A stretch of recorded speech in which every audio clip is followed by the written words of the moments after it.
What's going on? What is going on? Let me know if you guys can hear me.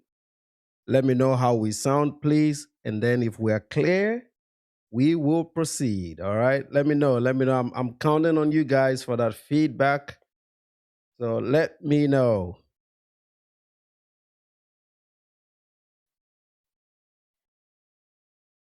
Okay, my side is good. I'm just waiting for one of you to say we're good and then all clear. Okay. KF, what I've done here is incredible. I figured out a way to route my audio through software and then through OBS back into EVMAX so that I don't depend on EVMAX's audio processing because it sucks. So this should give me the same treatment that I have in OBS with EVMAX. And if this works perfectly, woo, we are good, man. That was some smart engineering. I was looking for tools online today. I was like, what can I do to kind of reroute it through software? Video is delayed to voice. So that is where the problem is. I thought about that. I said that there will be some latency because I'm going through software to get there, but I might be able to fix this in OBS. So video is delayed. That it is saying good. Okay, so Rainbow, when you say video is delayed, does that mean the audio is faster than the video or the video is faster than the audio? Because I think I can fix that latency. Let me know real quick before we get started.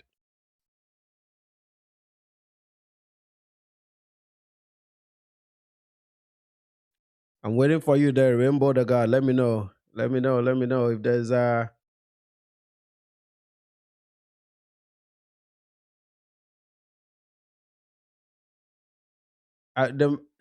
I could speed it up in OBS, and that'll sync with my video and audio. I just need somebody to tell me what is delayed. If the okay, so the okay, that part is out of sync. So the video seems slower than the audio. All right, so that means I can. We're gonna do this in real time because I know how to in OBS. So sorry that the program is delayed, but sometimes this is the only way. I'm a one-man show. This is the only way I can get this. So let's go 0 latency. See what happens here. Well, how about now? How about now? How about now? How about now?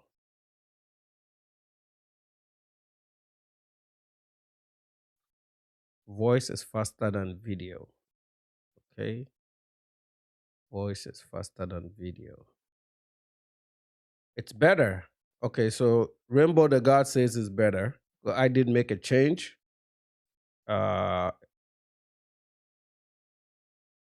Still lagging. Okay, there's somebody says still lagging.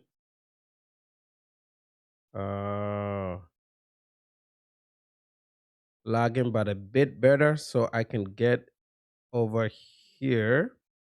I'll make one more change and then you let me know. After this, we won't make any changes. We'll just go.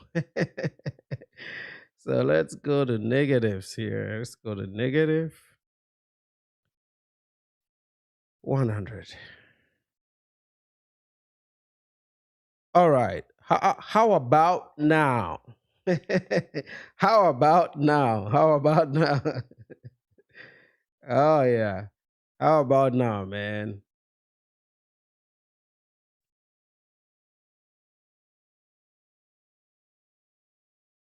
People are tripping? Y'all messing with me or what? Oh man. Much better. Okay. Oh, we got somewhere. Yeah. I can play with this offline, but as long as we are much closer, that's good. It's not perfect, but it's slightly better. Let me see. Let me look at this on my end.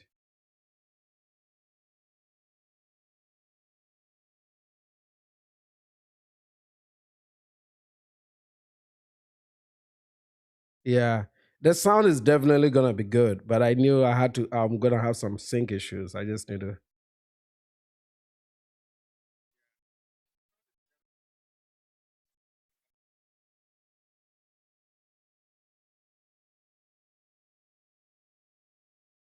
Oh, I like how it sounds, though. I do like how it sounds. We just have to wing it. Let's go. we just we just have to wing it, man. Yeah, we just have to wing it. Oh, hey, we might just make it into an audio stream. How about this? how how about this? How about this? How about this for this stream, and then I'll play with this offline because if I'm able to get the sync right, this is the best way uh to bring OBS sound into EV Max or StreamYard. You do this with StreamYard, it's gonna work. But uh, let's see if they're gonna give me an avatar. Do these guys give me an avatar? I used to have one, but anyway. I mean, today is one of those days that you guys are gonna come on. So, you know, oh man, I don't know. Should I just go back to? Uh, uh, uh, uh. All right, let's go. Let's go.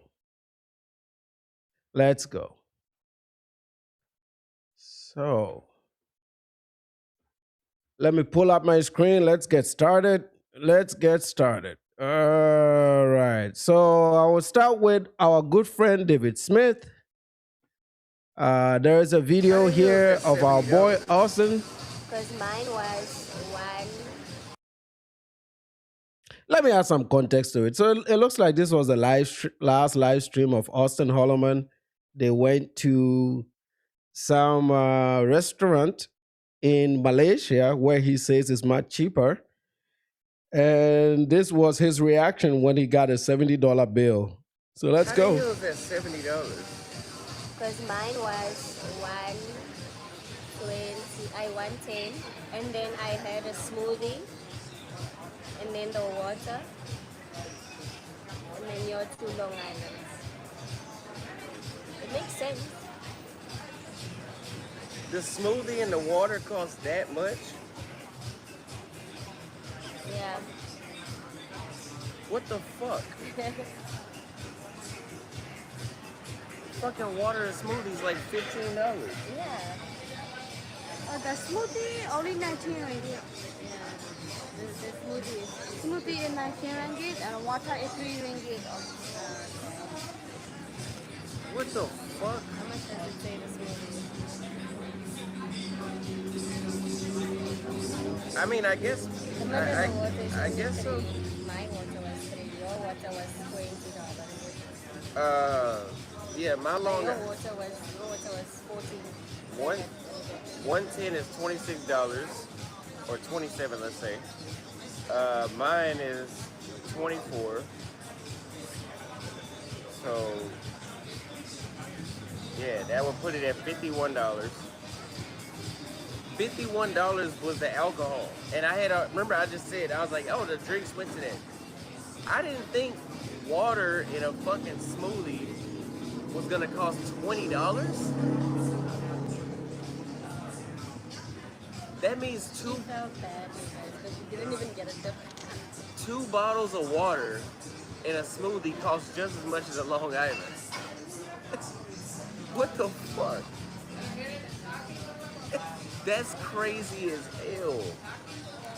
And if I give her a tip, it won't work because it's just in dollars. In one. What the fuck? Bro, I've never paid that much for water in this city. Ever. You want a drink?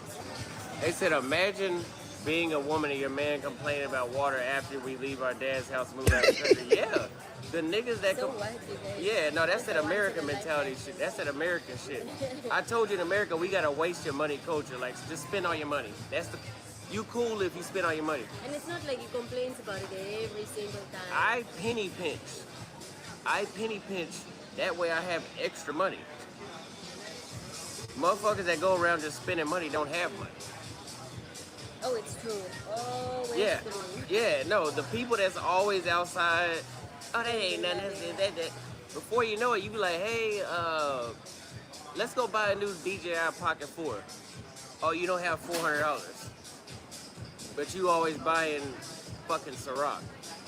That is so true. And that Yeah, no, it's, that is Southern African tradition. For real. yeah, Namibia, South Africa, Botswana. that whole culture of spend all your money, that shit is stupid.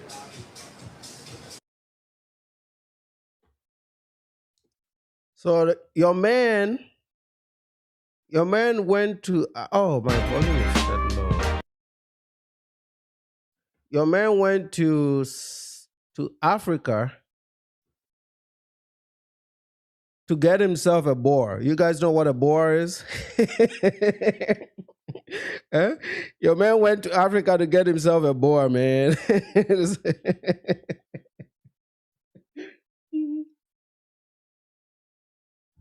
That chick is not Namibian. She's South African. She's South African. There's a lot of South Africans that kind of cross into Namibia, you know. She doesn't even have an African last name. She's, you know. But anyway, hey, it is what it is, man. She doesn't look African at all, but no, a boar is not a pig. A boar is the like the Africans, white South Africans. That's what they call them over there in South Africa. They call them boars. Yeah, okay. But anyway, you guys are here for. I was just throwing a cheap shot at Auston Holleman. But if you guys watched again, let me know if the sync issues have gotten better. I don't know, or maybe we just ignore it.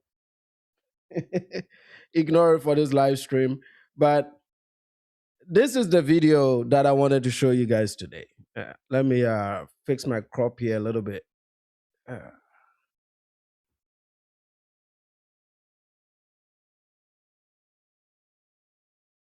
And it coincides with what I've been talking about, you know, over the last few days.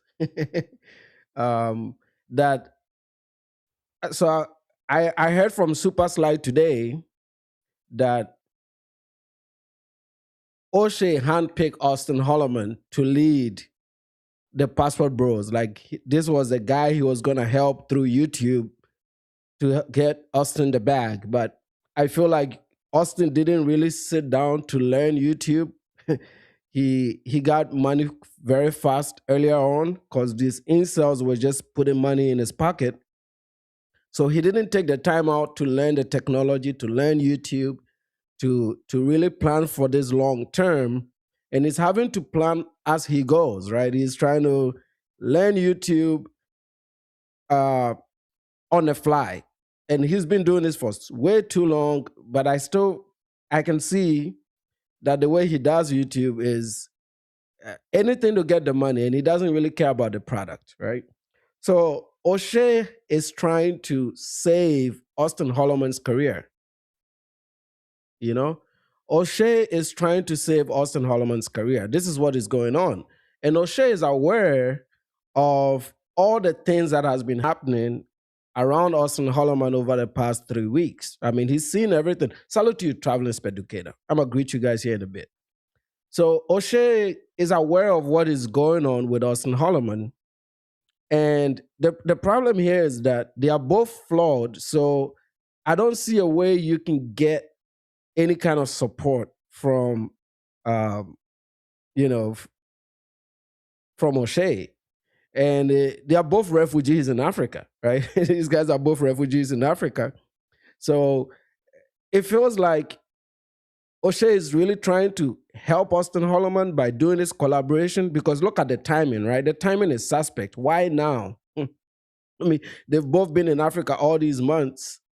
Why is Oshay doing that now? Why? It's because Oshay is coming under pressure for the stupid video he did about us 3 weeks ago, which he deleted. And now that Auston Holleman is under a lot of pressure, Oshay is looking at this like, oh my God, what can I do to save this kid? Well, Oshay, what you can do to save this kid is to give him real advice. Tell him to send that girl back home, right? Because there's no way Auston Holleman, with his broke self, as you guys watched, he can't pay $70 for dinner on a date with his girl.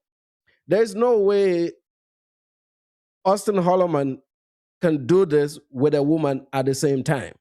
That woman has to go home. That's the only way this is going to work. But Austin is very stubborn. That's what I've come to understand. He's very stubborn. He believes that he can do this. He strongly believes that he can do this. So, some of us, we're only going to look at this and say, hey, buddy, go ahead till you crash. This guy is not going to make it. He's not going to make it. He's going to have to come back home. That's what I'm saying.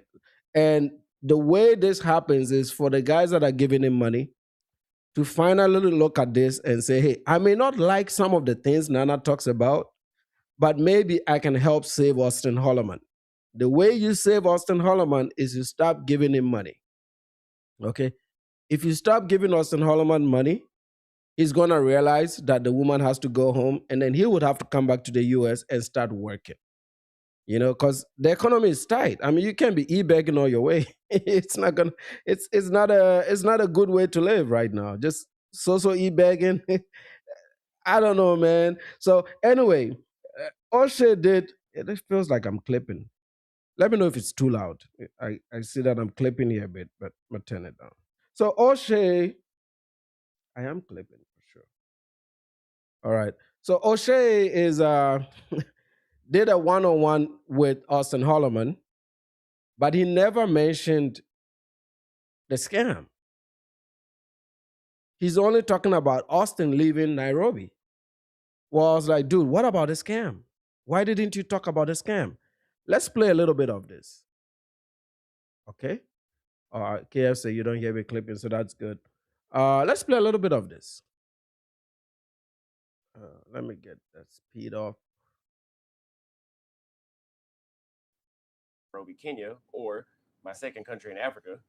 And I relocated to Africa in 2024, and I've traveled to about 11 countries throughout the continent. I loved it. But all in all, I will say for two reasons, it was at my detriment. Number one, because it became my comfort zone, so my content became less creative. I've been in Asia for about 2 weeks now, and I'm almost 2 weeks, a little over a week. And now I'm already coming up with new ideas. My views are back up. Okay, so Auston Holleman is saying his views are back up ever since he's been in Asia. I've not checked it, but I'm going to look at it briefly while you guys are on, and then I'll cut to it and see, because I haven't been following him. I typically don't do videos on creators that are not in Africa. But the only reason why I'm talking about him again is because Oshay is in the picture. If Oshay is not in the picture, I'm probably not talking about it, okay? So he says his views is back up, and I'm going to share this with you guys briefly. Okay, 3 days ago, he is right. His views are back up.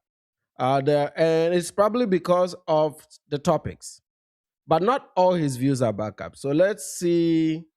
Let me share this with you, because like I said, I like to report fairly. So if something is right, I will let you know that it's right. So let's go to the Auston Holleman homepage. These are his latest videos, okay? Let's see. When did he leave?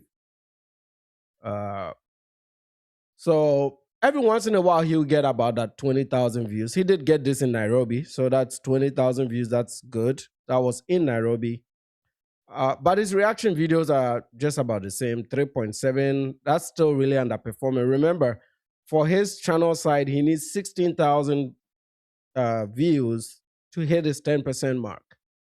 So all these videos, 1, 2, 3, 4, 5, 6, are all under the threshold, significantly under the threshold, right?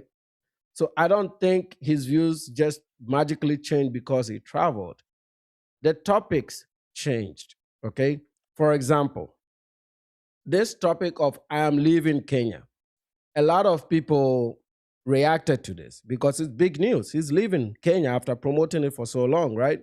So he got 49,000 views. This is the most views he's gotten in maybe months. Okay. So this is probably why he's saying his views have gone back up, but this is the only one that is up.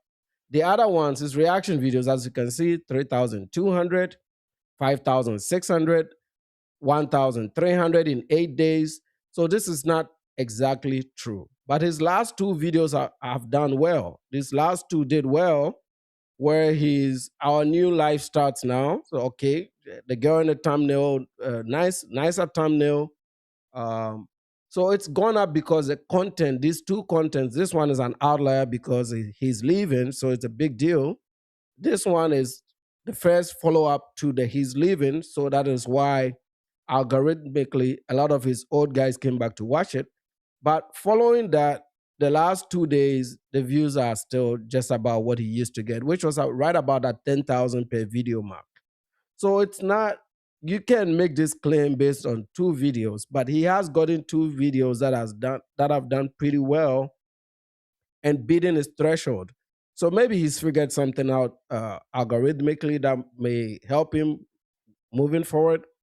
But the dips are pretty much clear following these two incidents, right?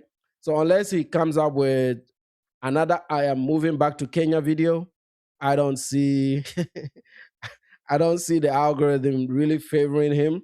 But let's get back to parts of these videos. The reason I don't want to play all of this, you guys can go to Kengana and watch it because I'm sure a lot of you have watched it. But I want you guys to look at body languages, right? I'm gonna skip through a few of the frames for you to look at body languages. This was not an interview. This was a promotion by Oshay Duke Jackson to help his buddy because he realizes that his buddy is in trouble. And this is what is happening. If Auston Holleman falls, Oshay Duke Jackson will fall. What do I mean? Oshay cannot live in Uganda anymore. He's gotten so many enemies in Uganda. He's gotten people to lose their jobs in Uganda. So he's got a lot of real enemies in Uganda, like guys that are probably going to finish him off, right? If he stays there longer. Because, I mean, to let somebody lose their job in Africa is a big deal. Some of these guys will never be employed again. So people like that will do whatever they want to do to you. So this is why Oshay is in Kenya or frequents Kenya. What Kenya is somewhat of a more, I would say, moderate place for people to live. There's a good, I would say, ecosystem for content creators or technologists, enthusiasts. So Kenya is actually a much better place than Uganda when it comes to creatives and talent, right? And when you're sorting out talent for your creative business, Kenya is pretty much a good spot. But Kenya is only going to be favorable as much as Auston Holleman returns to Kenya. And what I got from this interview is two things. I think Auston will return to Kenya and change the story to stay. You know, like one of our guests said the other time, people don't believe that he's going to leave. Nobody believes that. Nobody believes he's going to leave. So it's a high possibility that Auston Holleman will return to Kenya. I'm leaning more towards that. I'm really leaning more towards the fact that I think he's going to return to Nairobi, maybe stay on the low, maybe try to change his lifestyle, and maybe hope that some of us that have been very critical of him lay off him a little bit. I will, as long as he's not scamming. The only problem I have with Auston is the scams, right? As long as he's not scamming, I got no issues with him. My biggest deal, of course, is with Oshay. And Auston returning to Kenya will help Oshay remain in Kenya.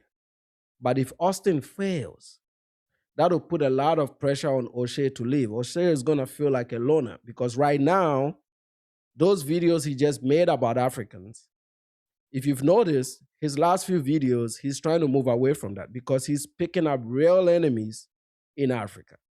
And if there's one place, you know, Africa can feel very safe if you're doing the right things. But it can switch up on you overnight. It can turn into a very dangerous place. And the way he's playing he's putting his life in danger. And sometimes I feel really, really, even though East Africa is a little bit relaxed, sometimes I feel really bad for him. Like I was like, I always feel like, what are you doing, dude? Like, what are you doing talking like this in a place like that? It's not like America where people can speak freely. Over there, you have to be really, really careful when you speak a certain way, right? So I feel that Oshay is feeling the pressure right now. And we haven't started yet. We're barely getting started. And I can feel that Oshay is feeling the pressure. We're going to catch a few excerpts of this, but just look at the body language while I skip through the frames. You can tell that this was not an interview. This was, hey, let me put some spotlight on my body. Let me help the kid out. These Africans are on his ass. I'm the big brother. I need to. The Auston Holleman project needs to succeed for me not to be forced out. Because here's the thing: they are both going to have to end up leaving Africa. They will leave. I guarantee you that they will leave. The things we did to Austin at Gecko, we will do to Oshay. We just don't know where he hangs out because he doesn't film himself when he's out there. But every day that passes by in Nairobi, we're putting his information out there. We're getting people around the idea of making it uncomfortable for him to a point where he just has to leave. Because if he fails in Kenya, he's not going back to Uganda. But if he fails in Kenya, he would have to leave Africa. He's definitely not coming to West Africa. This dude won't last a day in West Africa. So he's not coming to West Africa if he fails in Kenya, which might be good for us, right? I think that is something that we should all pray that happens. Let's catch a few clips of it, and Like then I'll two take your drinks and comments. one plate. It may be a bottle of water. If I bring 150 people, not even 150, if 7,000, I bring 80 people, that's $4,323 in one night that they would have made. And they still brought me a bill for like 2 plates and like 5 or 6 drinks, but I just brought them all of this money. And that's the whole point. And even before that, the original offer that they gave me, first of all, they didn't give me an offer because I had one of my assistants reach out to them, and they didn't give them an offer. They just said they wanted Austin to throw a party. They was like, well, what are we going to get for it? You want to know what they said? What's that? A free night at the hotel. So listen, Oshay, I have a bed in Nairobi. I have a 2-bedroom. I don't need nowhere in a very nice area, by the way. Yeah, I'm not homeless. I don't need to sleep at your hotel. I'm not a dope fiend. I'm not a 15-year-old that you could just pull some BS stunt like that on. A free night and you're gonna make over $4,000? Right. No. Oh, okay. So that was one of the things. And again, this is one of the things Well, that's the thing, right? Business practices. These guys are not good business people. So if you are going to do some influencing deals with some establishments in Nairobi, you have to get good negotiators to represent you, not some assistant that you hire, virtual assistant to represent you, but you have to get real people with experience that can negotiate these terms before you get involved in this.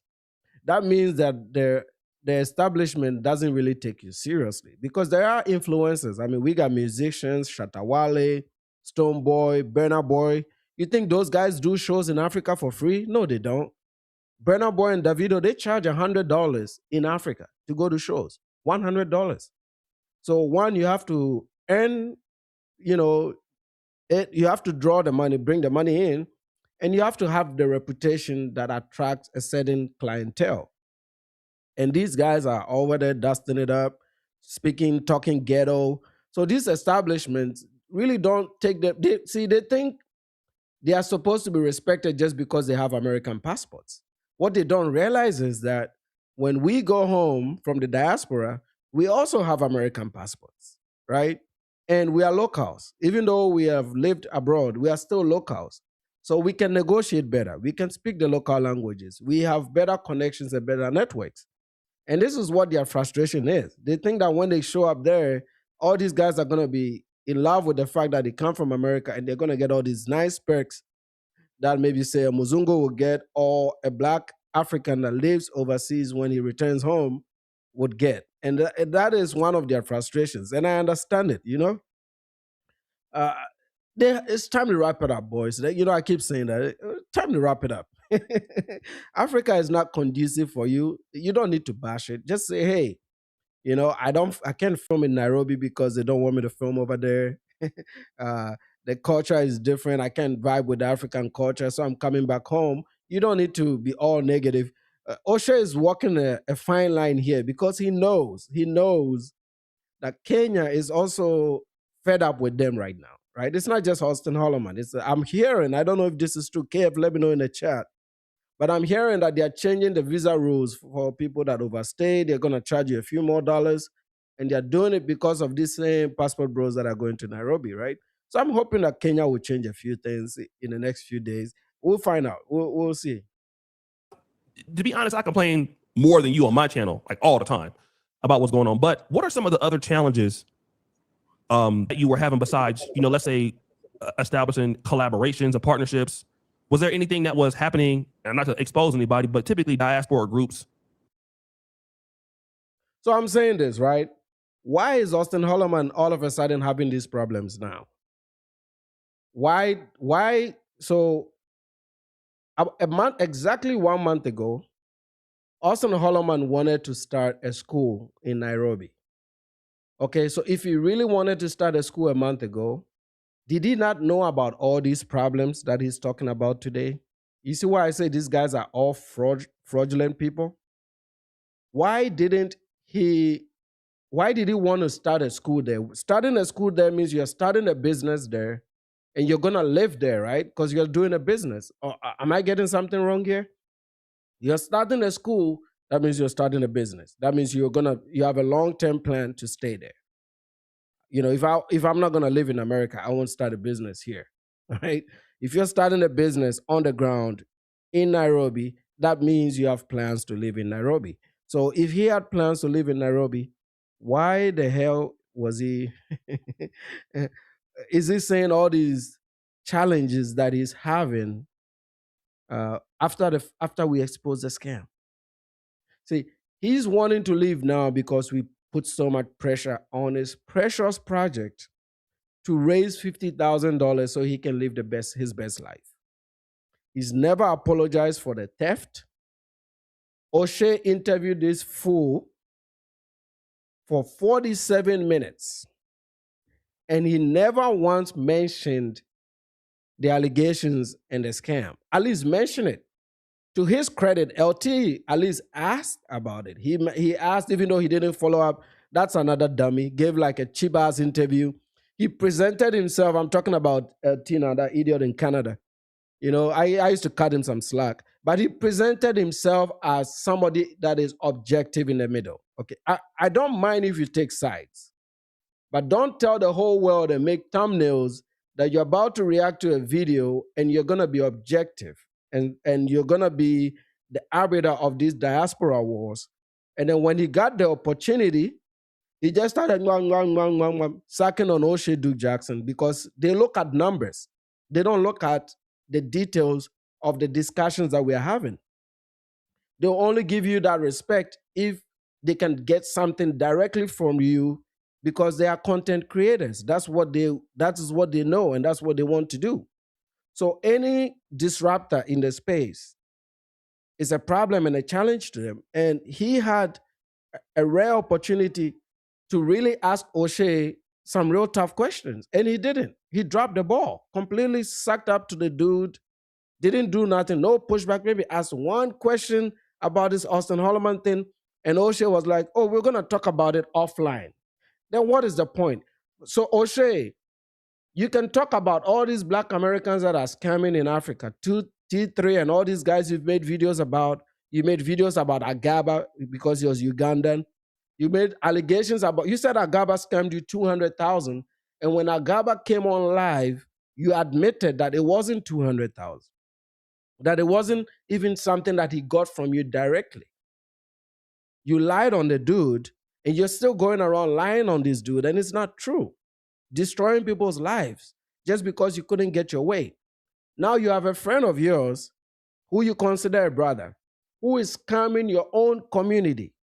You know very well, you're in Nairobi, Kenya. You know this is a scam. And then you look back and like, no, I'm not going to say anything. You had this dude on for a whole hour. The real reason why he moved from Nairobi is because we caught him in a scam. You are aware of it, then you just overlook it and you don't even mention it. That is a problem, dude. You're supposed to mention it. You're supposed to, if you're going to do this, you have to be very, very honest about it. You can't do this, half-ass stuff, pretend to be an objective person when it comes to Africans. And then when your community does it, or your body does it, all of a sudden, oh, yes, it's like it never happened. Well, we know we are not idiots, man. We know what you guys are trying to do. You did the same with Afro Think Tank, who's also pretended to be in the middle, but obviously went with the tribe, because their common enemy is Nana, who is not Black American, right? And I'm calling all these motherfuckers out. So now all of them can, even if they disagree with some of the things Auston Holleman is doing, they're all gonna come together thinking that I can face 4 of them. Dude, I'll take all 4 of you down. Which I haven't even gotten started, man. Isn't it LT that is crying right now because of the copyright strike? He's crying, man. It's like, I don't give a fuck about you. I could care less. I don't care about your content. Shit. I don't watch shit like that. I could care less about all these motherfuckers. Okay? And they can throw there's nothing on me. That's the beauty about me. There's nothing on me because I don't live a degenerate lifestyle. I'm a married man with 2 kids and I'm raising my kids. I'm no deadbeat. There are no allegations nowhere. Okay? Go to church on Sunday. I missed today because most of my family is sick today. But I don't live that lifestyle. If I did in my teens. I've moved on from that shit. Okay? So there's nothing out there about me for you guys to fight me. You can only fight me on ideas. And if they put all your heads together, I'm 100 times smarter. So that is why I know that even if all 4 of you, Oshay, Auston, Afro Think Tank, and LT, put all them 4 motherfuckers together, has to put all of them down. All of you down. The one in Canada is, has also been, he's committed a crime before. I mean, how come all these YouTube creators have a criminal past, man? What the fuck? All these motherfuckers have some criminal history, man. All of them. And the ones that don't, they have horrible backgrounds. They grew up with abusive parents. Like, why are we even having this conversation?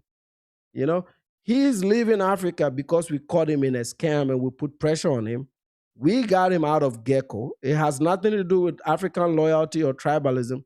We called Gecko to get him the fuck out of there and to show him that we have power and control when you are in our territory. And that should be a wake-up call for you, Oshay Duke Jackson. If you don't believe it, I'm saying it one more time. I was actively involved in getting Auston Holleman booted out of Gecko. The phone call he received, the text he was shown on WhatsApp, came from a US number. So who do you think did that? You think a Black American did? No. We did that. It's me and my group of friends in Kenya that got him out of Gecko. And we're going to repeat that cycle. If he returns to Kenya, we're going to repeat that cycle everywhere he goes. We're going to frustrate him till he leaves, including you. If we find out where you hang out, you're going to be in trouble too. Okay?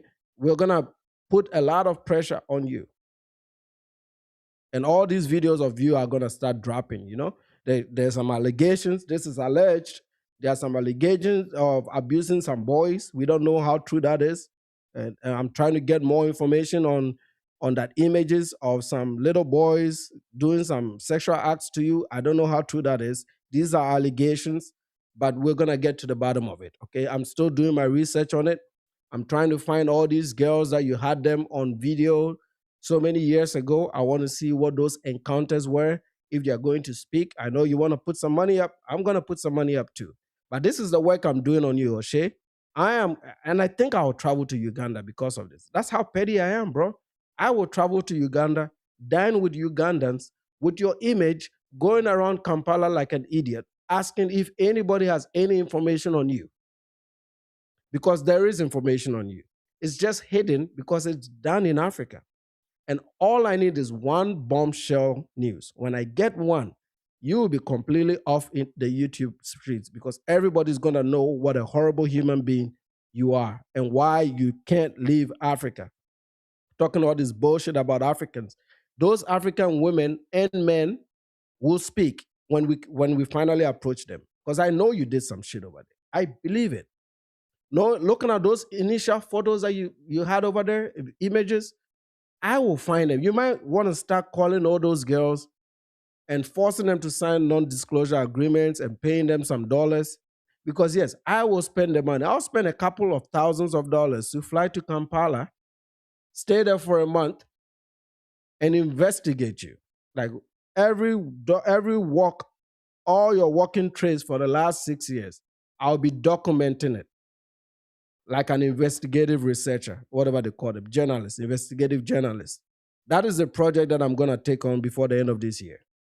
I will find everything about you, Oshay. I will. Okay? That's going to be the bombshell part. Then before I do that, I'll be jabbing you with all this online material that I have of you, until we get you the fuck out or we get you to shut up and respect the place. You got to do either one. But see, let me say this before I'm going to bring the panel on. That's why we're on this platform. Let me say this. Before these diaspora wars are over, you're going to make a lot of money from denigrating Caribbean people and Africans.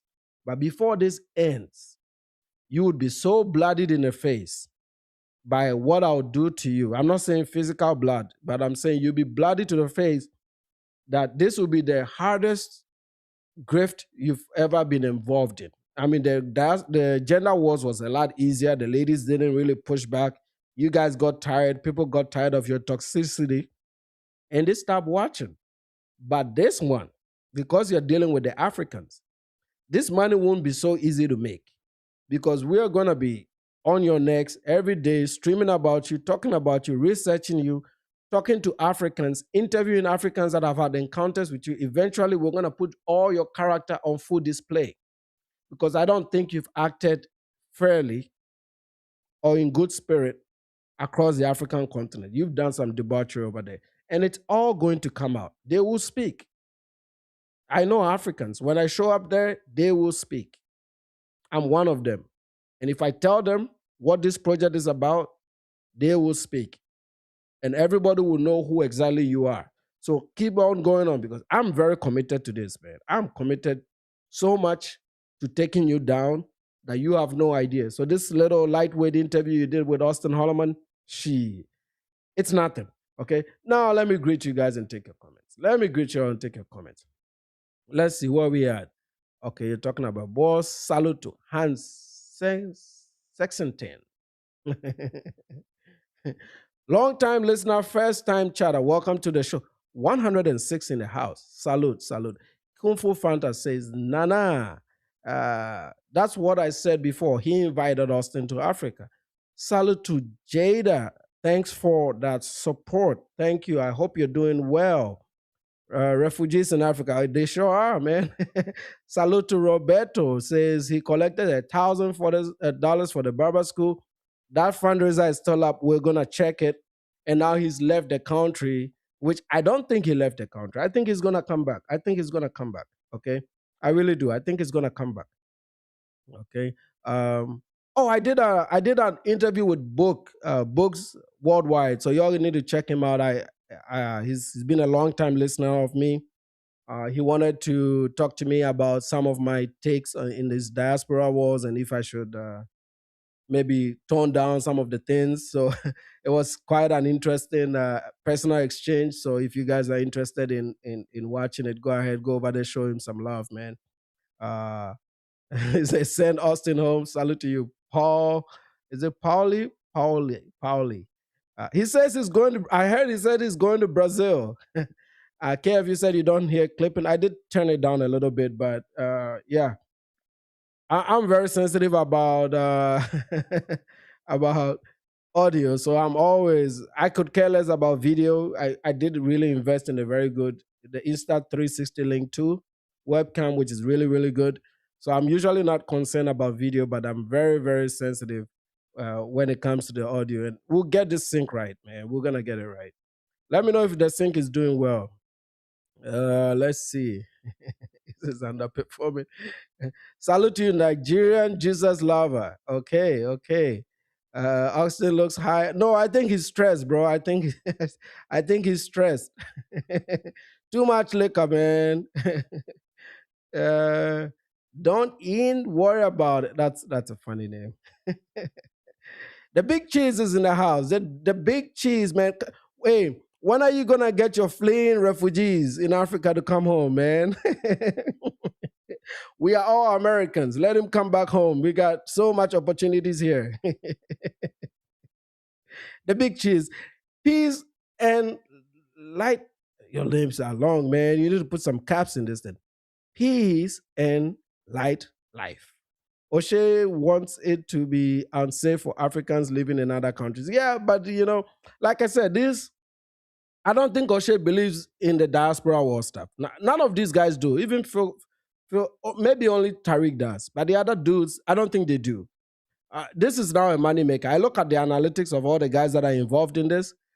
It's what people want to watch. People like toxic content. People like to see other people being looked down on, and this is very common when the economy is bad. Right now it's very tough to get jobs, so a lot of people are not feeling good about the economy. So it only makes sense that this type of content is going away. But like I said, just like the gender wars died down over 2 or 3 years, eventually people get really fatigued by this. Uh, these guys will have to come up with some new content, which I don't think they are talented enough, And I like the new YouTube algorithm. You have to work hard for your views. And right now, you can tell when you watch YouTube that some of your favorite creators are sometimes struggling to get views because the new algorithm can tell if your content is junk, and it just won't push it, man. It won't push it. And that's the threshold is 10%. Most of them are not getting 10% on their videos, which is if you have 100,000 subs, you need at least 10,000 of your audience watching the video. And all of them are strongly underperforming. I mean, Austin says his views are doing better, but when we went back to look, there's only one video that is doing well. The rest is not doing well. Most of the videos are still under the threshold, right? Shaku is in the house. What time is it over there in China, my brother? What time is it over there? I think Oshay doesn't like Austin because he mentioned it in one of my lives saying he can stand the guy. Really? I don't think Oshay likes anybody. I think Oshay is doing this to help Auston Holleman because Auston Holleman is struggling. Salute to you, Gen Z. Salute to Child of God. African man is in the house. It was a PR stunt. Exactly. I saw through it. You can tell from the body language. He's trying to help the guy out. He's trying to help him clean up his image a little bit. He noticed that Austin is in distress. Okay. This is a stressful position to be in. And he's trying to help his buddy. I can't fault him for that. But I want him to use the same energy when he's talking about Haitians. Salute to my Haitians, man. If you are Haitian in the chat, please put one in the chat. Salute to Haiti. If you're from the Caribbean, one in the chat for my Caribbean brothers and my Haitians. Shout out to the Caribbean and the Haitians, man. Let me know you so I can shout you guys out, man. Let me know my Caribbeans. Let me know my Haitians. Let me know my Dominicanos. Let me know my Latinos, my Latin Americans in the chat. Let me know. Let me know. Let me know.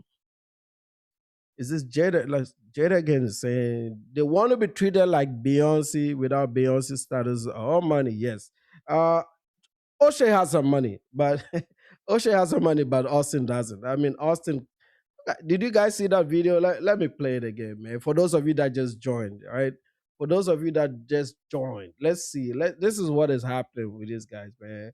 Let me take this monkey off the screen because I don't like looking at his face, man. I don't like Oshay Duke Jackson, man. I don't like that dude.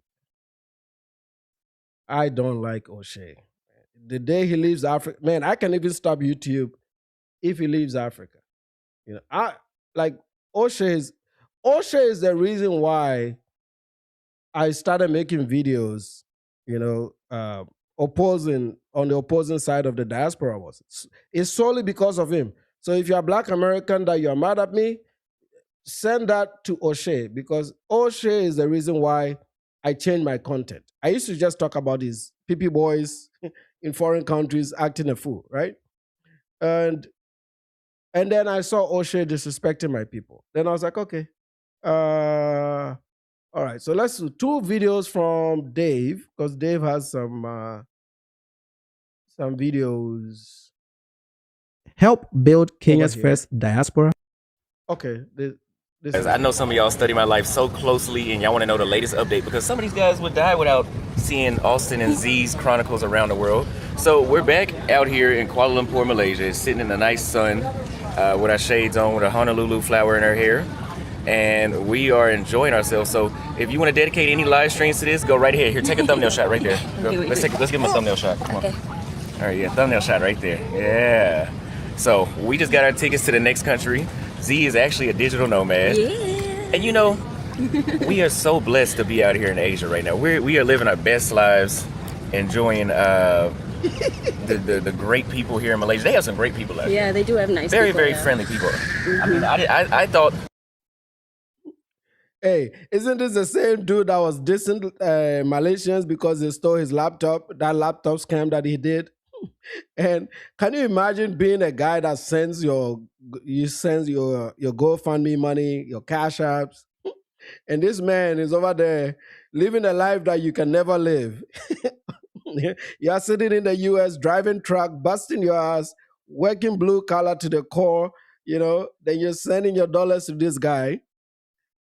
And he's been on vacation for 5 years. Absolute madness.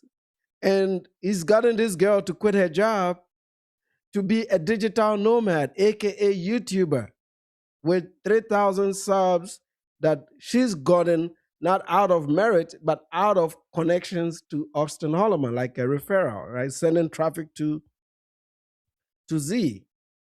And I think somebody talked about some guys even sending emails to Z directly. Like, how are these people hungry like this? I mean, this chick is a bore. A bore they're not the hardest to get when you go to Africa, man. Do I need to teach you all how to get women too? Do I need to do a class on that one too? Come on, man. Come on. It's not hard to get them boys when you go down. It couldn't get any better, but it does get better here in Malaysia. And tonight we're going to go shoot some pool. So that's one video. Let's see. How do you know it's at $70? Because mine was 110, and then I had a smoothie, and then the water. The last time I did something like this was when I was a broke student in college, man. I don't think I ever did this on a date. Like, I'll just look at the bill, even if it's too much. I'll look at it a certain way, I'll pay for it, and then I'll go cry at home. I wouldn't let my date know that I'm struggling to pay the bills. You know what I'm saying? Like, I would try to keep it inside a little bit. Come on, man. And your 2 Long Islands. It makes sense. The smoothie and the water cost that much? Yeah. What the fuck? Fucking water and smoothies like $15. Yeah. The smoothie only 19 ringgit. Yeah. The smoothie. Smoothie is 19 ringgit and water is 3 ringgit. What the?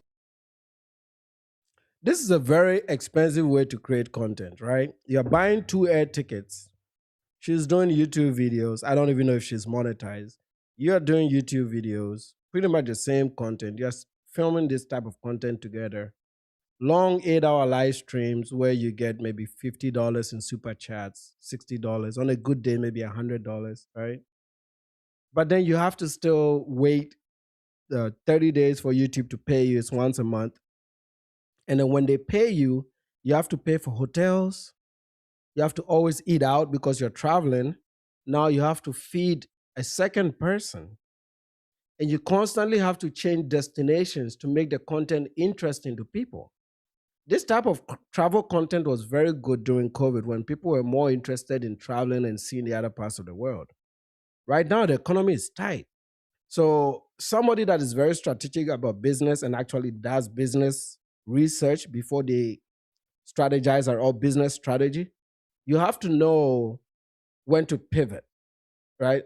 But he's trying to double down, even though this is a very expensive way to create content.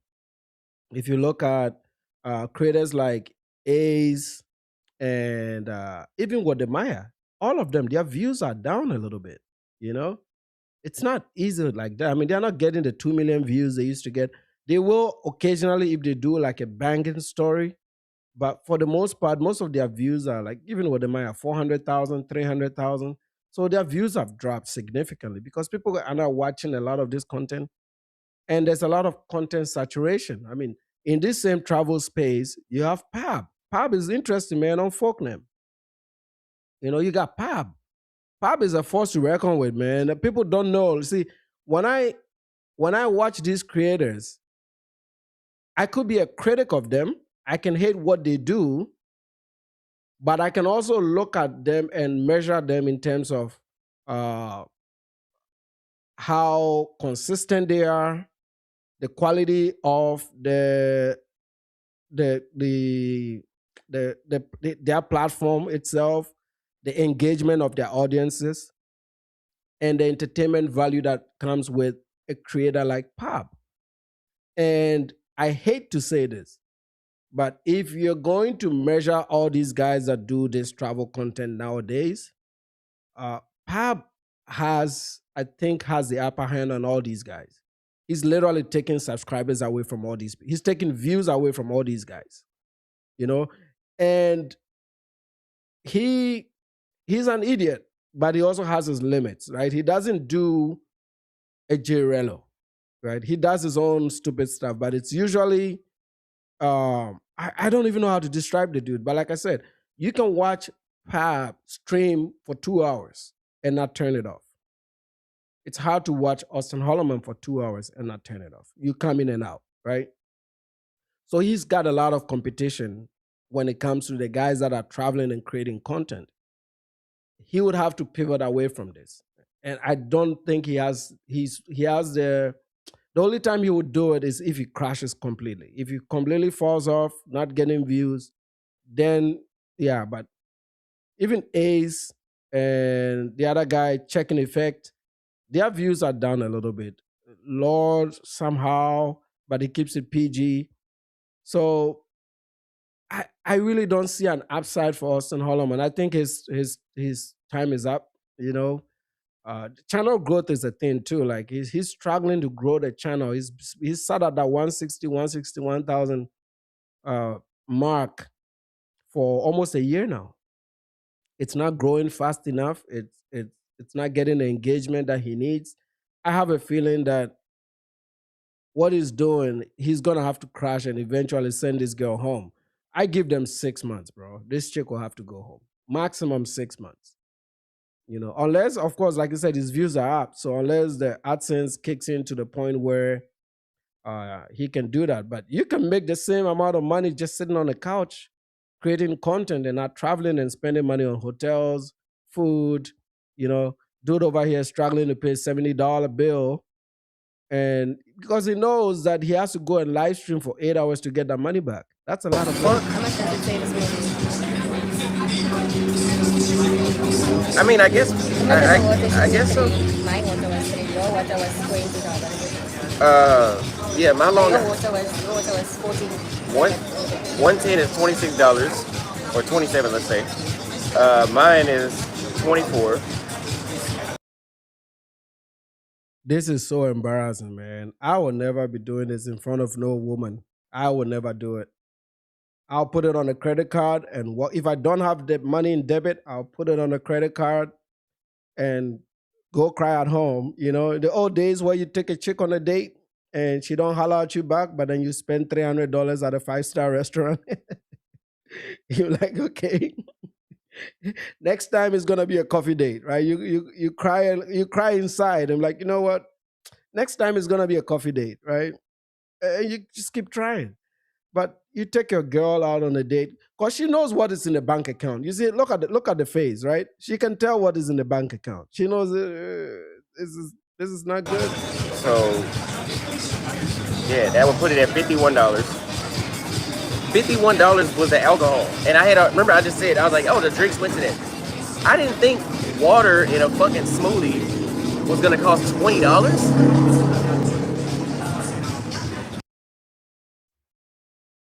Ninja, you gotta pay. You gotta pay. That means He felt bad because he didn't even get a tip. 2 bottles of water in a smoothie costs just as much as a Long Island. What the fuck? That's crazy as hell.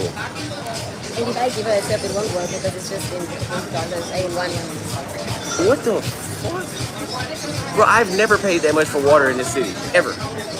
You want to drink? They said, imagine being a woman and your man complaining about water after we leave our.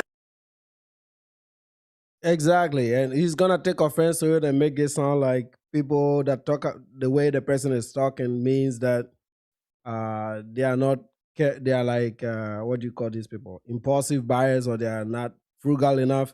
Well, if you're gonna go sit at a place like this and eat, that means you're already not frugal. So you just have to pay, buddy. You just Our gotta dad's pay house it up, move out of the man. country. Yeah, the niggas that So go. what, you guys? Yeah, no, that's that American mentality shit. That's that American shit. I told you in America we gotta waste your money culture. Like, just spend all your money. That's the. You cool if you spend all your money. And it's not like he complains about it every single time. I penny pinch. No, you don't penny pinch. If you penny pinch, you would be at a grocery store in Kuala Lumpur and you'd be cooking at the kitchen in that apartment that you're renting, but you eat 3 meals outside every day, live streaming outside every day. So it is an expensive way to live. So you should not complain. You should just pay the bill, dude. Just I pay- penny pay up, pinch. let's go. That way Pay I up. have extra money. Motherfuckers that go around just spending money don't have money. Oh, it's true. Oh, Yeah. Yeah, but that's what you're doing. You're going around spending money. You bought 2 air tickets to go to Malaysia. You bought another ticket to go to your next destination. You're using booking.com because they canceled your Airbnb app. So you got to pay on booking.com for a couple weeks, $600, $500, renting a place, overlooking the city. That is not frugal. You need to travel like Philly Dom. Philly Dom uses hostels because he understands, like, if you want to be a travel creator and to maximize your earnings, even Wademaya, before he really blew up, when the money was tight, he would stay at hostels. So if you really want to be a travel vlogger to kind of stack up the bag a little bit, you want to do hostels, budget airlines, so that you can balance out some of the expenses. And then you want to cook some of the food and not eat out all the time, or maybe do buffets where you eat one big meal for the day and you're done. This guy is living like somebody that is on pension. This is what puts a lot of I hate to be giving him this game, man, but I know he's not going to do it anyway. He's too bougie to do that. So for him to be talking about about people spending money, no, you spend a lot of money, man. For somebody that begs for money, you shouldn't spend money. Yeah, no, the people that's always outside, oh, that ain't nothing. That. Before you know it, you be like, hey, let's go buy a new DJI Pocket 4. Oh, you don't have $400. But you always buying fucking Ciroc.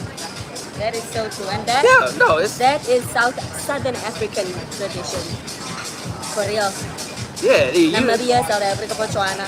that whole culture of spend all your money, that shit is stupid. What did she say is Southern African tradition? I didn't understand that part. Let me get some of your comments. I didn't get that part. What is that Southern African tradition that she's talking about? I didn't get that part, man. Okay, this is for Gen Z. I'm so far behind on the comments. I am 27 minutes behind on the comment. Jada is saying his next GoFundMe will be to open up a barbershop for poor Malaysians. I don't think he's gonna do that again. We put so much pressure on this dude, man. I don't think I don't think he's gonna do it, man. I don't know. He was probably gonna try it. Thank God he's out of Kenya. I think he's gonna come back, man. I really think this dude is gonna come back. I think he's gonna come back. We just have to keep up the pressure. So True Story is saying, I want you to dive into T3 and me because I was convinced he was legit. Yes. So I did a post on him the other day And I know Oshay Duke Jackson did a video about him. So I think what I need to do is I need to go back and watch that video Oshay did on him. And then I can reach out to him and have him tell his side of the story, right? Because I don't think he got the chance to tell his side of the story. What I've come to understand is Oshay doesn't like competition. So if any guy's channel is doing well, or if somebody's on a Pan-African run and is getting some audiences and people are watching their videos and people are traveling to Tanzania because of him, he sees that as a threat and he turns around and he does videos about these people, right? So sometimes you have to look, sometimes you have to really, really dig deep into some of the things Oshay does when it comes to talking about people. You've seen what he just did with Flacco, right? Until I came on the scene, people really thought Oshay was a truthful person when he made videos. But now everybody's starting to see he does it because he hates these people. So he just has to do a video like that. Anthony Nelson is saying that the Deshavez State of Louisiana Nursing Board, I have the story. I've known about this for over a year now. It's one of those stories that I will talk about it in future. I'm just waiting for him to act a fool. Then I'll bring it up. But since you're talking about this, I think you know about it. So if you already know about it, you can tell that Oshay needs some help, right? He grew up with a lot of trauma. And that trauma is what you're seeing on the internet. He grew up with a lot of personal insecurities as well. So trauma at home, insecurities at home, abusive parents, all this stuff put together on the internet. This is why Oshay doesn't make any positive content. I mean, you can criticize me all you want, right? Because I do some very divisive content. I do some content that is right down the middle, because sometimes I'll check some stuff.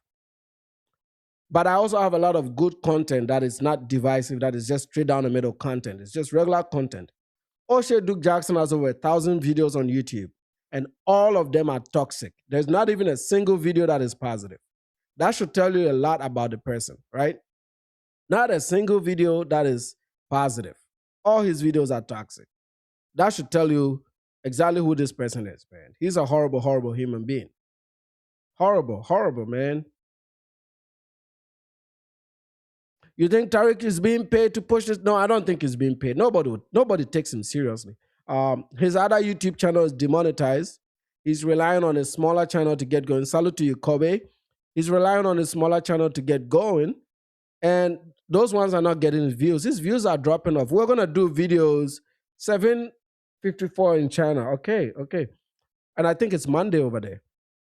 I think we're going to do videos into Tariq's analytics for you guys to see that he's just making regular content money. I mean, people like Abba and Preach are making more money on YouTube than Tariq Nasheed. And his audience is dropping because, see, divisive content generates a bit of fatigue with time. Because with time, you're going to realize that the people you hate, you can't do anything about them. And then when things change in the US, like right now, right, there's some police shooting that just happened in Wisconsin. Blacks in America will start to think very deeper and say, geez, man, we still have police brutality. We're over here worrying about some theaters. Right? We got police brutality. We got big interracial issues in America and systemic issues to be worrying about some immigrant that is working at Walmart or Walgreens, right? I don't think so. Z is pregnant. I don't know, man, but doing it before marriage, it never ends well, bro. I'm telling you, man. I've seen a million dark skin. Yeah. Even that, she's a Boer. So for those of you that don't know Africa, you can Google what a Boer is. Boer. She's a Boer. So she'll probably have like a German name or a Dutch name at the end of her as a last name. Okay. That's why she looks like that. We don't look like that in Southern Africa. She's a Boer. And the Boers are usually in some parts of Zimbabwe, South Africa, what you guys call white South Africans. And also, but white South Africans are different. There's Africans, there's the Boers, there's also the English, the ones that are from England, and the newer arrival of whites, right? But she's a Boer. No, I'm not dissing her. It's the truth. She is a Boer. Okay, she's a Boer. She's not a black African, right? She's a Boer. She has I think both parents are probably boys, or one is a mixed race. So very little black. Mhm. No, no, no, no. I don't think she's a colored. She's a boy. She has a last. Her last name is, you know, she's very little dark features. The colors will have some. The colors you're gonna see a bit of black. Like you're gonna still you can see it's like a mixed race person here in the U.S. This is she's a boy. She's a boy. She's a boy. Salute to Haiti, man. What part of Haiti? Spedicator, what part of Haiti? I want to go to Capuchin. I'd love to go to Port-au-Prince, but it might have to die down a little bit. But I definitely want to go to Capuchin. And it's gonna be sometime this year. Let me see. I'm trying to get your comments. Shout out to Afridamos, man. Afridamos was back today. Shout out to you. Thanks for that support. Shout out to Nana in chat. It looks like I've missed out on this part of our genre. Good work, buddy. Thanks, my brother. Good. I was very happy to see you today on stream, man. Good to see that you're doing well. And this is Peace and Life is saying, I'm picking out your comments, even the ones that are not supers, I'm picking them out, so don't worry. And then I'll put the link up here in a bit. Austin created a history channel. Being a passport bro, bachelor days are over for him. He's not putting a lot of effort in the history channel. He seems to still promote the video he did with Oshay. Would have been an opportunity for him to pitch the new channel. I don't think he's gonna really focus on that because that means he has to build everything from ground up. It's not gonna work. It's gonna be very, very difficult. And Jada is saying, thanks for that support, Jada. She's saying, is there an FBA content creator that travels on their own dime, or are they all eBay? I think so far, somebody will correct me in the chat. Let me know. Austin be eBegging hard and has zero shame doing it. All of them have no shame doing it. They call it fundraisers before they travel, but all the ones that I have observed have been eBegging. If you guys know some of them that don't eBeg, let me know in the chat. But so far, all of them have been eBegging. I don't know about Lord because he's the bigger channels. I think he gets enough AdSense to get around. I don't think Ace begs, but Ace is not FBA. I think he looks very Caribbean to me. He sounds Caribbean, looks Caribbean. Checking Effect. I don't think Checking Effect is FBA either. He sounds South Florida. Most of the South Florida guys have a bit of a mix, like have mixed with other black black origins. So, but the real ones that we know, like the real passport bro guys, they all e-beg. All of them do. The e-begging is part of the business model. The ones that I know, right? Okay, they are both Haitians. I could see that about them, man. I could see that good for them, and they got it popping, man. I need to look into them a little bit more because I like Haitians, man. I like Haitians. All Haitians that have come into Afridamus is saying salute. Sonicio, you said 6 months is too long. Nah, yeah, he's still getting donations. He's still getting donations. He's still getting super chats. Solo travel, I think he can do it for maybe another 2 or 3 years as a solo. But with the girl, I think 6 months is pretty much 6 months is possible if they return to Nairobi. But if they're gonna keep traveling like this, it's not. I don't think they will last 6 months. But yeah. And he's under a lot of pressure to keep this woman, right? She's under a lot of pressure to keep her. So she can do no wrong right now. Like, this is a guaranteed relationship for her. She can get whatever she wants because if she leaves, it's gonna look very bad on Austin. So she has, like, she got Austin in the right position at the right spot, buddy. He's not going anywhere. She has the full control. She can turn him any way she wants.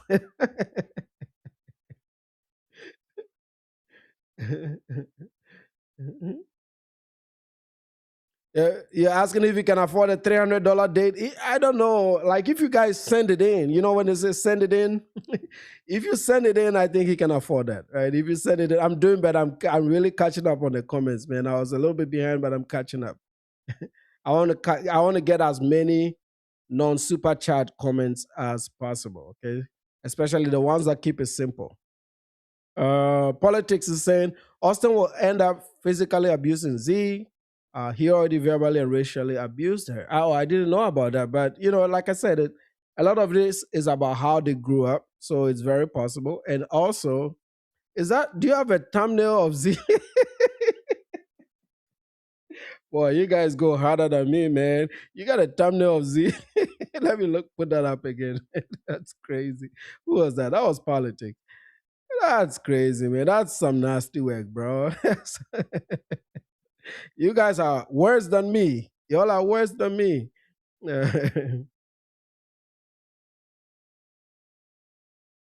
Okay, kicked her in the butt and pushed her. Well, it'll happen, man. But she's not going anywhere because what is she gonna do, man? She's traveling the world. She's an African woman, right?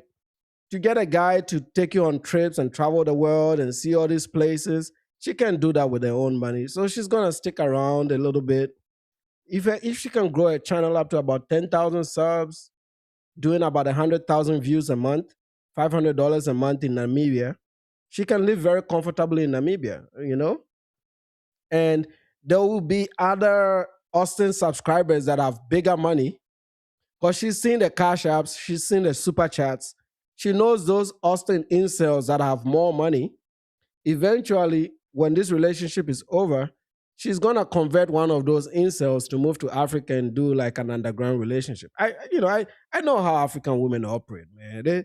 Austin is for the spotlight, and then she's gonna grab one simp. You guys call them simps, right? Like a simp or an incel to divergent, right? Just grab an incel to divergent. Like a little 2-minute action just to make him happy and just get his money. These guys are paying, man. Okay, I'm down to 10 minutes, so I'm doing well. I'm doing well. The replies are hard to read, so I'm picking out the ones that are straight comments. So Roberto is saying, so he's spending $70 and that's all his money in his bank at the moment. He does okay with the super chat. So, but remember, these super chats only get paid out once a month. So he's gonna get paid like on the 25th of the month, 24th of the month. And you have to wait another month for that money to come in. Okay, let's see. I'm getting close. I'm getting your comments. Getting your comments. Getting closer. I'm down to 8 minutes. All right. Okay, so RNR TV1 says, nah, bro, she's colored. Yeah, in Southern Africa, we call all of them colored, right? She has a little bit of black in her, but she's pretty much on the boy side, man. If you look at the last names, you can typically tell that, that it won't be some Kunta Kinte name. Jada is saying here that, Nana, if you do a GoFundMe to go to Haiti, I will unfollow you and join the FBS. No. I will never do that. I'll never do GoFundMes. I've never done it before. I'll never do cash apps. I'll never do PayPals. I keep it simple. AdSense and Supers on the YouTube platform. That's it.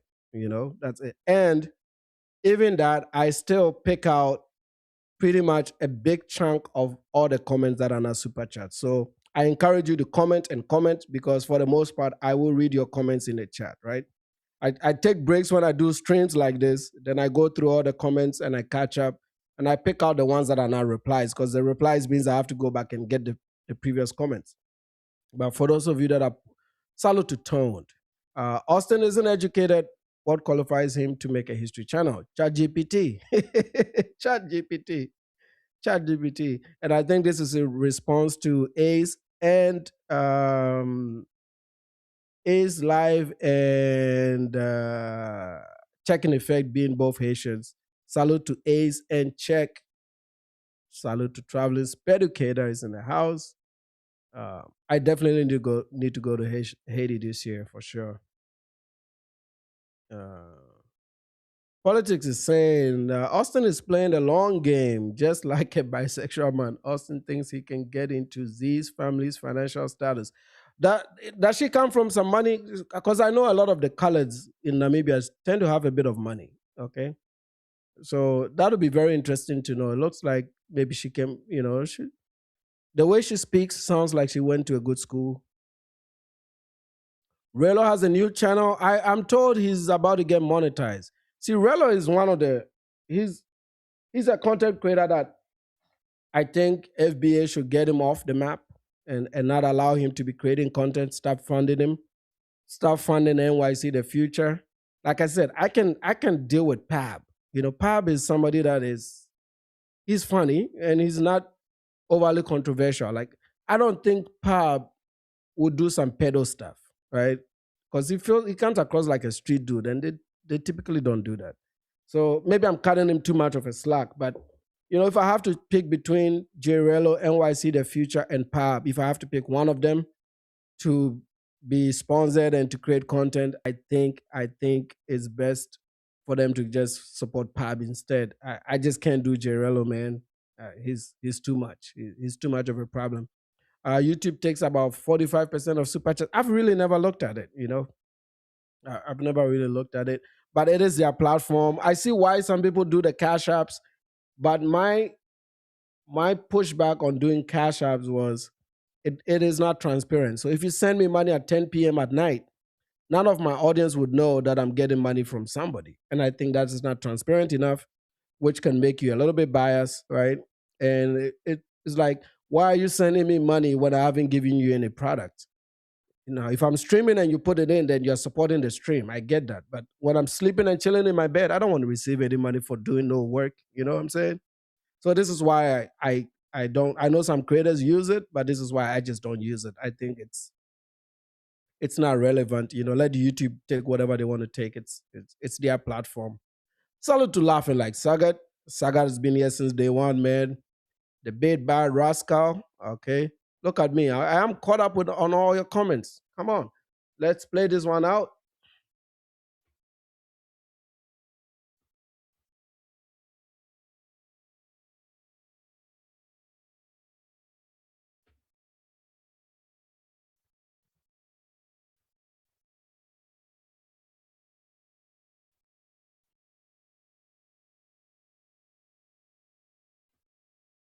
Groups. No Right. welfare. If you don't have Right. money to eat in Kenya, you're not eating. If you don't have money for rent, you'll be sleeping outside. In America, we have safety nets. They don't have those there. Why would you choose to go be broke there? I'd be broke in America any day before being broke in Kenya. Right.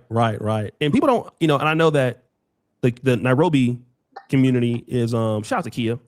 I gotta call her before I go. You guys' community is bigger and more. I want to say it's bigger than ours. Our group is smaller, but more. One of the things I could tell you about the diaspora, one of the reasons why I didn't want to come to Nairobi and participate in is diaspora, because I've seen what happened in Tanzania. I see what's happening in Accra, and then too many chiefs, no Indians, right? And not to blame everybody else, because not everybody's a bad person, but everybody who comes to Africa, just because you have numbers, like you have 4,000 Black Americans, not all, like those Black Americans are some of them atheists, some of them Christian, some of them liberals. So not, it's a lot of fractures in that group, and so you can't just go and let's say, okay, we all here. You can go hang out at the horse racetrack or whatever. You can come out every now and then and vibe, but you really don't know these people. And as you know, like it differs by what coast you're from. I know a lot of people in the Nairobi scene, like the East Coast corridor is really big here, Philly. Be back there. These are Baba here in Africa. I can cast with her. I met her at the event. She moved to Thailand too. She was in Nairobi too. She moved to Thailand. She had the pink hair. Yes. I forgot the sister's name, but she was real cool. Yeah. She did a hippies on me. Oh, she did? Yeah, I don't know why. Oh, okay. I'm sorry about that. But she moved to Thailand. I know a lot of people, folks who leave Africa, leave the continent, their next, if they're not going inside of Africa, their next place is to Malaysia, Thailand. Why is the African continent, for some of the repats, the people who really love Africa, why are they moving to Asia? Well, because I mean, first of all, Asia is significant. Let me not say significantly, but it's cheaper than Africa. I mean, maybe your cost of living drops by 30%.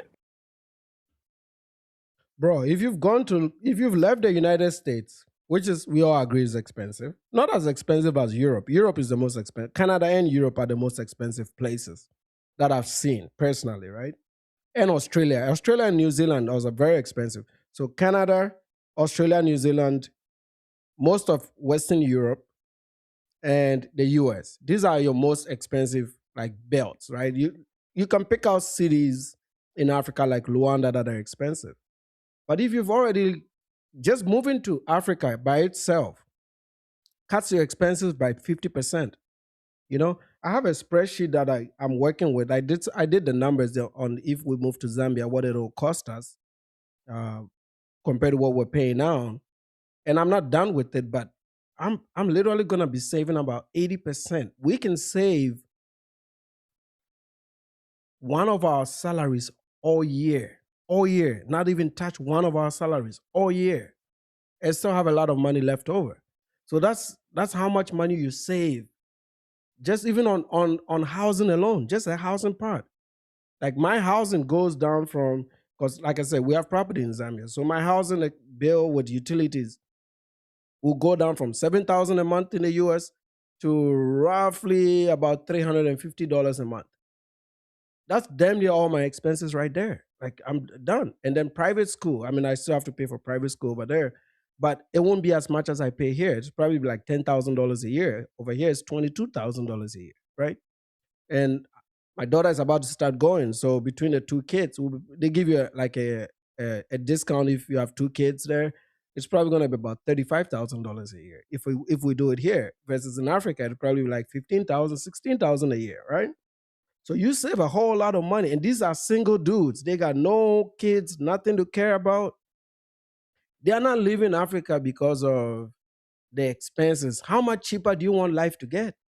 Like, I mean, how much cheaper do you want it to get? I don't think Asia is cheap. Asia is cheaper on the food.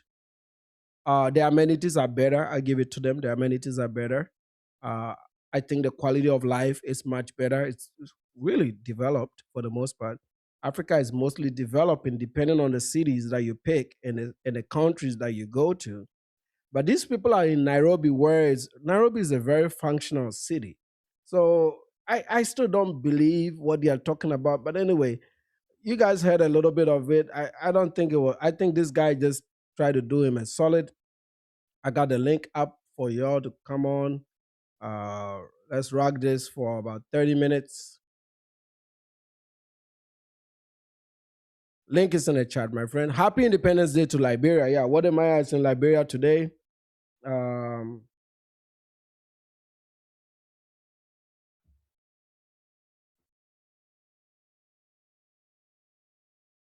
Did I miss this one? Jada said we should fund people like NYC. Is it NYC the future? And then have them destroy FBA's reputation worldwide. We need to stop playing smart. Yeah. No, future is already he's done. He's done. He might have some pedo charges when he goes to the DR. I think he's completely toast. But hey, like I said, I think the biggest problem with these guys is the men that fund it, not necessarily the travelers. Because if you stop funding it, all these guys are gonna come home. And them living their lives based on an algorithm is like one of the funniest things ever, man. Kev, how are the sync issues, man? I may have to, when I repost the clips, I'll try to sync this in post. I think I'll be able to align it in post. I'll be able to put the audio back in post and see what it, how much frames I'm missing on the audio and the video. Okay, link is in the chat. So if you all want to come up,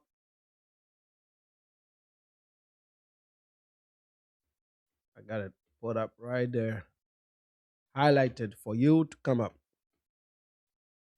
Let me hear your thoughts. Will Austin return to Nairobi, Kenya? Or you think this is it? Do you believe that he's done with this place?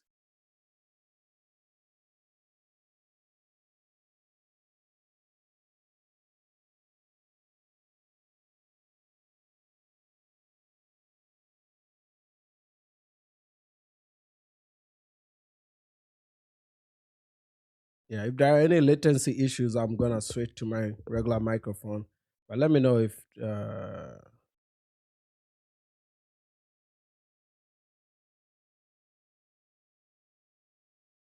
Kid Greatness. I heard he made a video on Kick. I mean, we can see. Well, let's see. Let's check on him. Let's check on Kid Greatness. Let's check on him. Kid Greatness. Yeah, I typically do my Sunday streams on EV Max. I do my Sunday stream on EV Max to give you the chance to join the stream. And over the last streams, I didn't like the playback, so I found an audio solution to it, but it feels like there's a bit of latency. So that's the only thing that I may have to fix, because obviously I think that it sounds good, right? A lot of you say it sounds really good. So that is because I'm sending OBS into EV Max using a tool that I discovered online, that is software that I discovered that can transmit it. But it brought in a bit of latency. So right now, I just need to figure out how to match the video and the audio parts, get them in sync, probably in OBS first, and then fix that delay. As soon as I get that delay to link up, I think you're going to be good.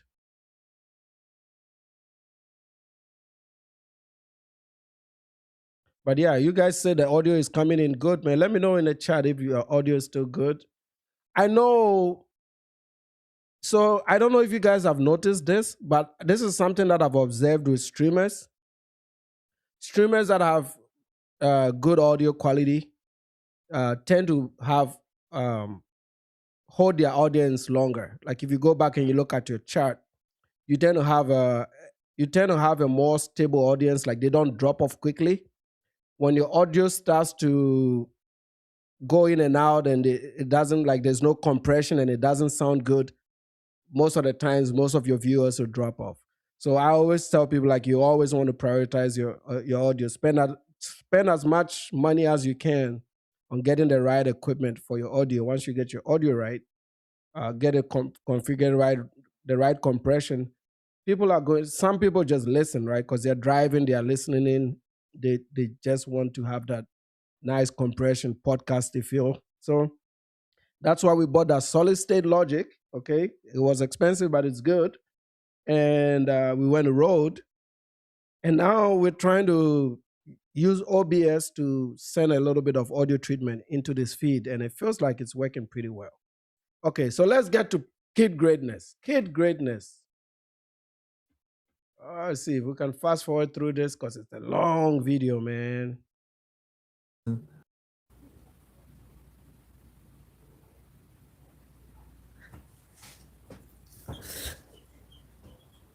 Show enough was good. Yes. Yo, he's alive. I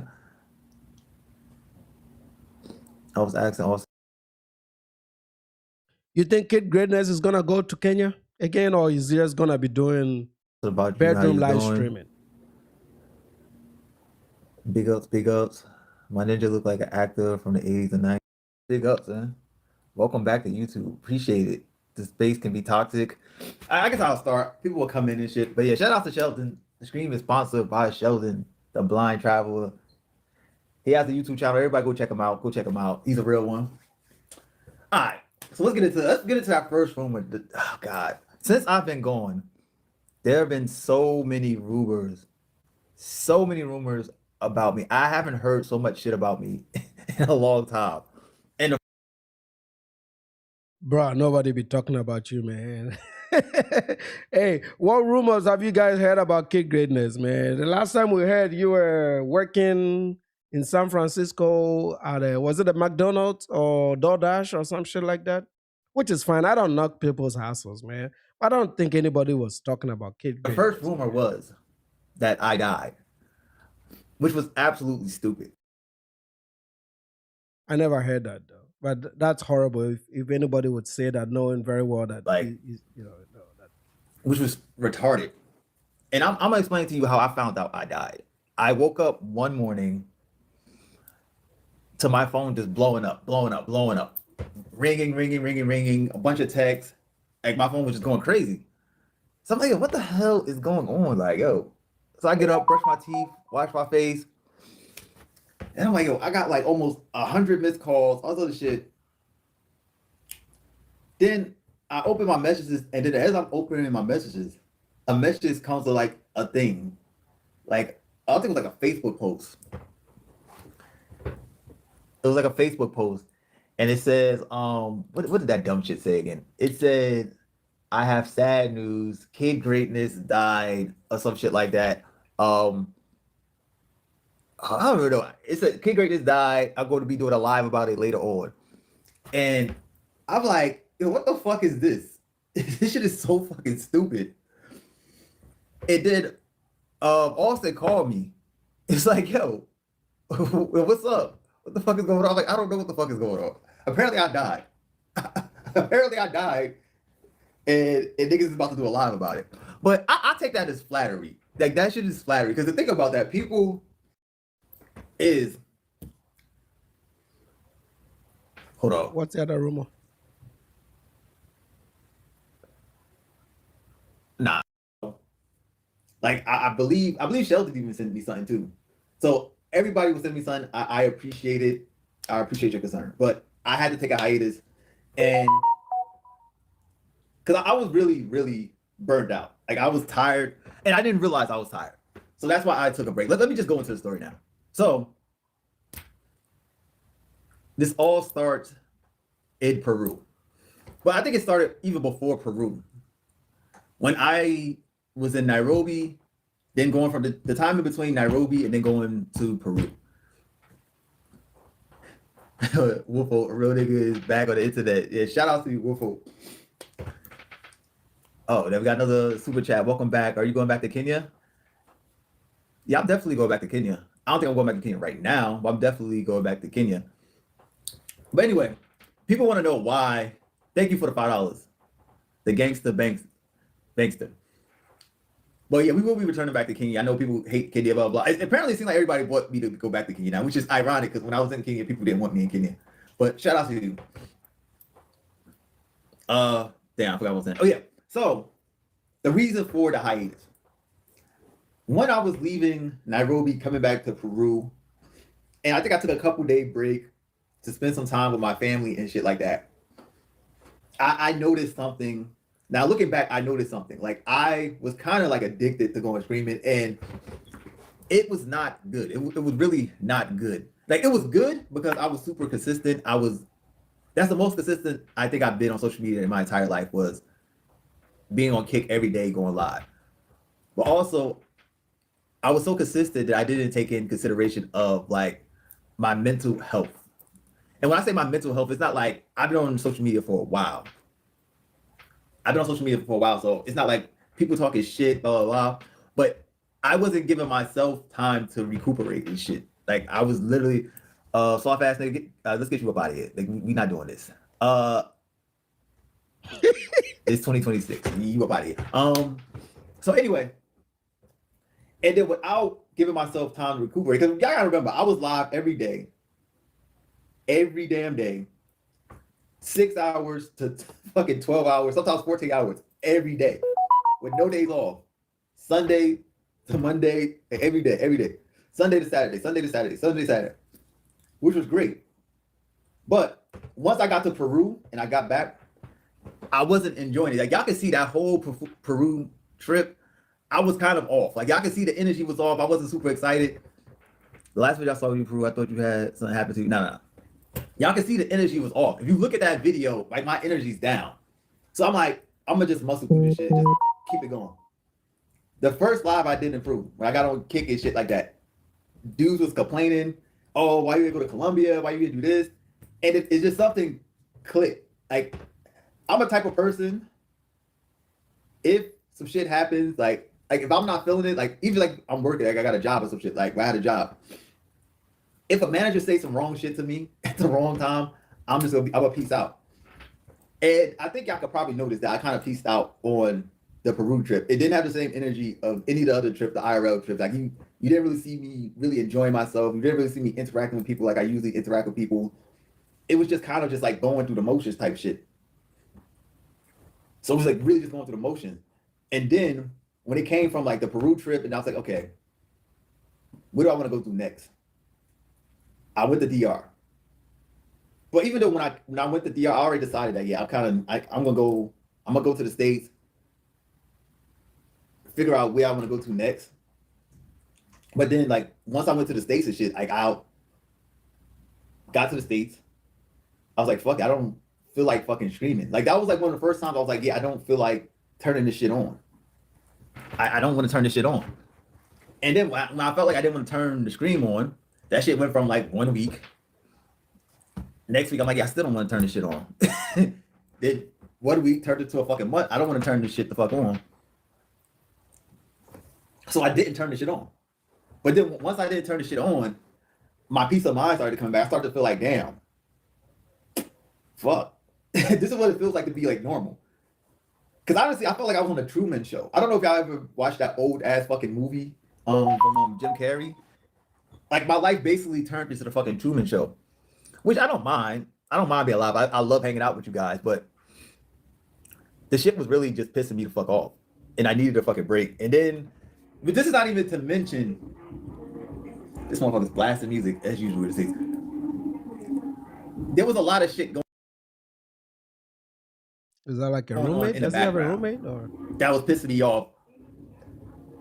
That came with the social media and shit. Like I got banned off of Airbnb for no fucking reason. oh, he got banned too? I didn't know that. Okay. Oh, I do have Mr. Nice here. So he got banned. Your man's got banned from for social media. Kev, let me I got you. Let me play this out for No problem. You 10 can hear me okay though, seconds, right? And then I can hear you. Can you hear me? Yeah, good. Very well. Okay. Not too much latency, not too much delay. No, not back here. It's on the front side of YouTube. Oh, okay. On the front side of YouTube. Okay, but how bad is it from the time we started? Has it gotten any better? Well, actually, I was studying it a little more. Now we're saying that the video is behind. It's actually the audio is behind, so it's the opposite. Oh, yeah, the audio is behind. So the audio is speed behind. Up the audio. Yeah. Oh. And from what I could tell, it looks like it's about 3 seconds. Okay. 3 seconds, right? So that about 200 milliseconds, if I'm doing my math right. So while we're here, I'm just gonna fix it. Because once I fix it one time, I don't have to touch it again. Or at least I can know it memory-wise. And also, then what I just did, I made it worse, actually. 1, 2, 3, 33 times 33.3 times 33.33. So right about 200. It's like 170-ish, but 200 will get me closer. Let's see. I think this might be it right here. Okay. But yeah, even like my little playback that I did, I really loved how the audio sounds. So I think this if I figure this out, EV Max will be my solution. And this can work also if I do StreamYard, because StreamYard has been having some problem with audio processing. Like every time I've seen a bunch of creators complain about it. So this solution would also work for people that are using StreamYard. Well, that would make sense because if anybody's interested, they can email me. I'll let them know. That makes sense now that you've actually gone through this, because I remember, when I'm watching streams where people are using the Rode, device and a few others, they don't seem to have as many issues with audio syncing. You know what I'm saying?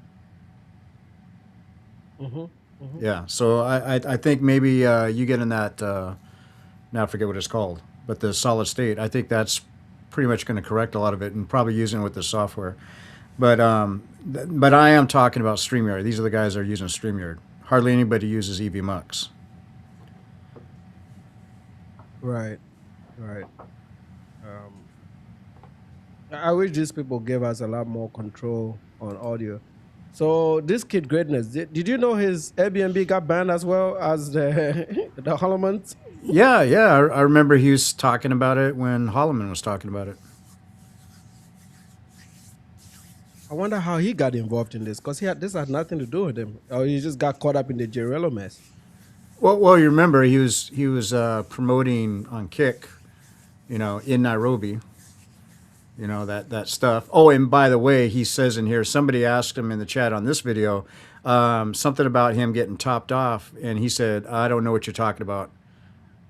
So it's like at some point you're gonna have to you're gonna have to put that memory back in his brain. Hey. Yeah. Short-term memory. So it was like a lot of fucking dumb shit going in the background. So I said, fuck it. We needed to take a fucking break. And this is like my first time taking a break on social media. Like if you go back, there's gaps in between my videos and shit.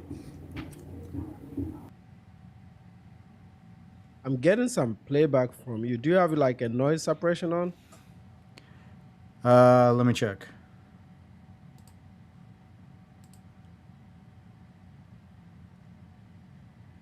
I just have echo cancellation and auto gain control recommended. Do you have noise? Do you have a feature to turn on noise suppression? It doesn't say noise separation. You're talking about AI noise reduction? Try that one. Okay, echo. Okay, if you do that, the noise, but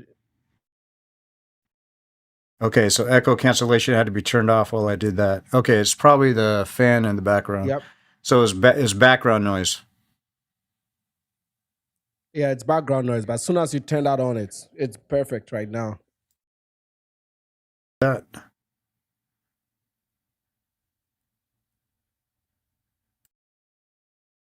Hello? All right, I'm good. Okay, you're good, right? Yep. Yep, it sounds perfect. Let's see, with a movie. Were you making good money from the screens though? Oh yeah, the Kick was lit. The Kick was lit. Like I really, honestly, I should have kept grinding it. Like honestly, if I would have kept grinding, I could have got into the clipping program. Like y'all see how like AB, Adrian Brona, and Dean, like they got the clipping program, and then they got people clipping on shit everywhere, like on fucking Reels, TikTok, IG, and shit like that. I could have got into that shit, but I just really just walked away from the shit. There's really good money in Kick. Like if you can build an audience and you can sustain it, there's really good money in Kick. Why did you delete your Kick videos? I didn't delete my Kick videos. Kick is not like YouTube. Every video after 30 days, Kick automatically deletes all the fucking videos. The videos only stay up for 30 days. So I didn't delete. Like people kept on saying I deleted all my shit. I was trying to hide. I'm like, I did remove all my lives from YouTube though.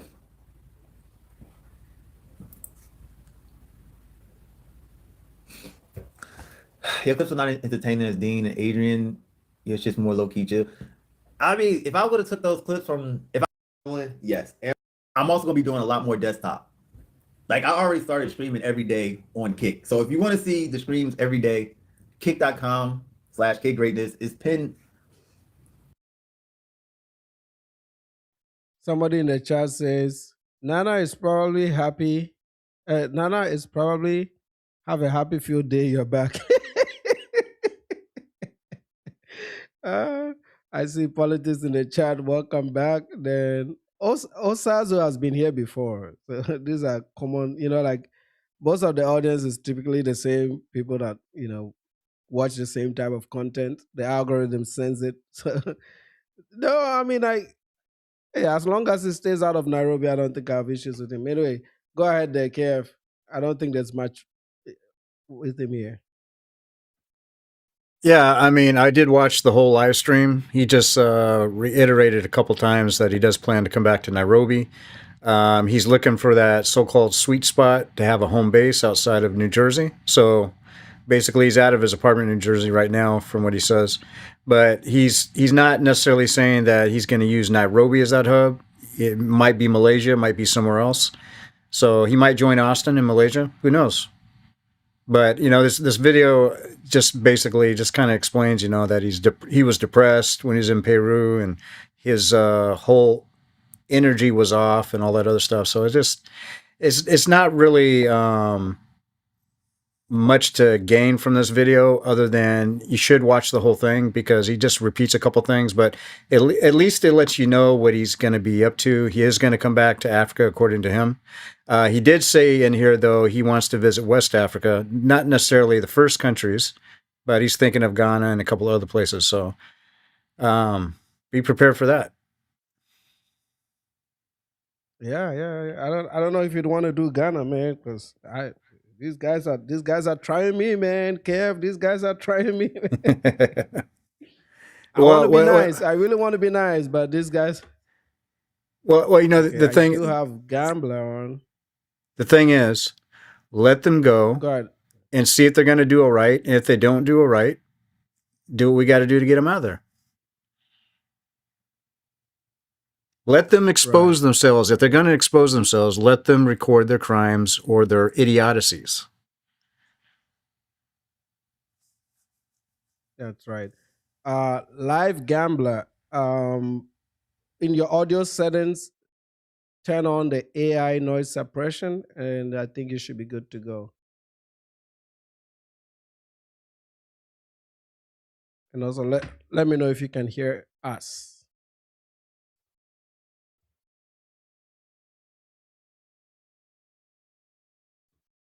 Can you hear us, Live Gambler?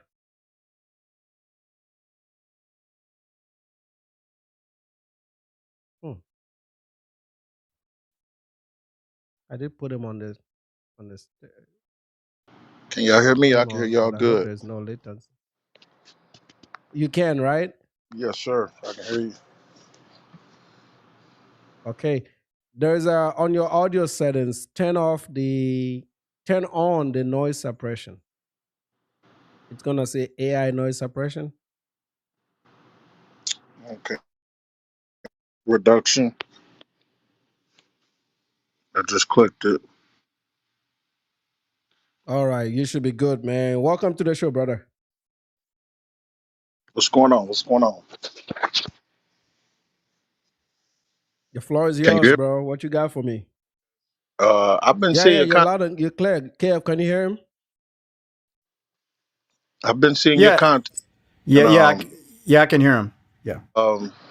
I feel like you're on to something, because the people that I see you have a problem with, I can see how you could have a problem with it. It's stuff we probably don't know, but a person with a experience in life and just knows shit when they see it, you probably see something that you like, wait a minute, I ain't gonna let this happen in my country. Like, I'm not gonna let them dupe my people.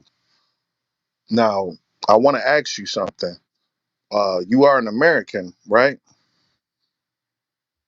Yeah. Okay. And do you have pride for your country more than America? Well, I mean, like for most dual citizens, you do your best for your host country, but you don't forget where you're from. Right. So it's like you root for America, of course, because if the ship goes down, then your family goes down, and all I you've don't want worked you for goes confused. down, I right? believe you root for America. I'm saying, do you have pride, more pride for your country than America? Is what I'm asking. Well, it's hard to tell, but of course, I'm proud of who I am, Yeah, right? So, because my identity is I'm both of you would Ghanaian, say right? yes. So, You're from there, right? right. Well, it is. That's where Yeah. you're from, so it comes very natural, right? You can never replace that. You can't replace that. If I'm from where I'm from and then I move somewhere else, I love where I'm at because that's where I went. But I have more pride for where I'm from always. I will never forget where I'm from, like you said. Now let me ask you this with that. Do you feel this way about these people because you feel like that? I've heard you say it, that the wrong representation of Americans being, put on a pedestal or whatever we want to call it online. I was talking to a guy in the chat and he was like, Tariq Nasheed, when does it go from internet to real life? It never does, because it's just the internet. Like, we have to, as people, especially black born Americans and African Americans in America, who can see the same thing that black Americans see now, we have to stop the division of believing that just because someone online has a lot of followers and people are saying, yeah, I'm this and that, that outside people believe that. If you ask any black person when you walk out your door, they won't know who Tariq Nasheed is. They won't. And if they do, they really wouldn't take him serious Right. in that manner. And that's not disrespect what he does, but they know that's not what black folks align with. It's just not the truth outside the internet. And what I don't like is because this YouTube, I can see that. Yeah. yes, you get what I'm saying? Because this YouTube is not owned by Tariq Nasheed or an African. It's owned by a Caucasian. And there's nothing against my Caucasian brothers. But they own the platform that they allow two dominant people from American blacks, you're American, black or not, you're American, and Africa dominant. They allow you to have discourse about disrespecting each other when Russia don't, they killing Ukrainians, or I don't want to say that, they all unaliving Ukrainians, and that is not a bunch of YouTubers on there talking, I'm from Ukraine, F Russia. That doesn't exist. That doesn't exist. Finding Russian people who are making videos and traveling, they are, and Ukrainians and going against each other. It doesn't exist for a reason, because it's not promoted. Now, I understand your plight because of you don't want our representation possibly to look that way in the country you're from, right? Right. Right. So I respect it in that Did I sense. lose you? All right. But the part I don't respect is both sides fighting in public.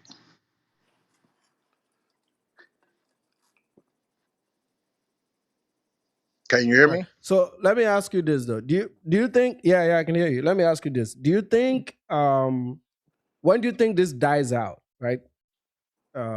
This. Because there's money involved. That's the problem. That is, you can be monetized to have money. See, I don't look at going to Africa like, oh, I can go mess with women and live this type of life. I look at it like, oh, they said that's where I was from the beginning when I was a baby. We loved and respected Africa as the motherland since the 80s and 70s, since then, since I was able to know. So I look at it like, oh, there's a great diaspora where I can help and give my knowledge that I learned from here, there, and that way. But there's guys like maybe this guy, I don't know if he's doing it. They have a different agenda. It's paid by YouTube. Okay. This might feel a bit personal, but let me ask you this: How old are you? Or what age range are you in?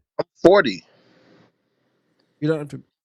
Okay, so I also see there's a bit of a generational shift in these ideas, right? Right. People that are 40 plus, Tariq is rare, but people that are 40 plus have a deep understanding of their origins, their history, their life. They have direct relationships, right? They haven't had any encounters with other people that are hostile. So they tend to have a more moderate view when it comes to what is going on. That's what I think. But then when you talk to the younger people, they are the ones that are doing the sandals jokes, the no deodorant jokes. I've never come across a black person that has ever said any of that to me though. Never have. Never. And I've It's said that all in my videos, right? great point. And it's almost But like then black, I've come across a lot online. yes, it's almost like black people my age who say they never saw racism because you weren't around when they told you to drink out a different faucet. You weren't there, so you can't even understand it. But it did exist. It does exist. And that's when I told the brother in the chat that he was Puerto Rican, and he said, well, when are black people going to get off that slave trade? I said, that's the problem with Africans and Black Americans today. Black Americans don't want to believe it because Africans don't say it happened and don't stand accountable for it. They don't say y'all probably is way worse than us because y'all motherfuckers ended up getting taken on the boat. But y'all still are people, but y'all fucked up. Y'all more so say y'all just fucked up and we better and we don't y'all. I don't know where this comes from. This is just some black stuff. That's like a baby being born with a parent, mother and daddy, and a baby being born from a foster family. Okay. Let me ask you this. It might sound a little bit tricky, but I just want to see how you think about this, right? Um, I want to assume that everybody here knows that or believes that slavery did in fact happen. Okay. It's also known that it's not just Europeans that did slavery. There were some local tribes and chiefs on the African continent that eventually joined the trade, some of it due to survival because they didn't want to just all be sent, and they kind of had like hierarchical powers, so they were able to pick out who can go and who cannot go and who would disappear because they had classes of like who's much closer to the chiefs, who's much closer to what tribe, which tribe is conquering which tribe and taking prisoners and slaves. And this is now, let's say, 1500s or 1400s Africa, right? Right. How much weight do you take into that generation of Africans participating in this, right? Or even the whole system existing versus somebody like me that is born, I don't choose who my parents are, right? Or you born, say, for example, in the South in the US, you don't choose who your parents are. We were not directly impacted by slavery. You were not, and I wasn't, right? What do you say about the narratives out there that we have to feel some type of responsibility for something that our ancestors did, knowing very well that civilization had advanced a lot and what they deemed wrong then, right, may not, what we deem wrong for those days may not be what most people would do today. Like I wouldn't sell slaves today, knowing the information that I have at hand, right? The Yes, sir. education, the exposure, the travel, the interactions with other people. I would have no business in enslaving anybody, right?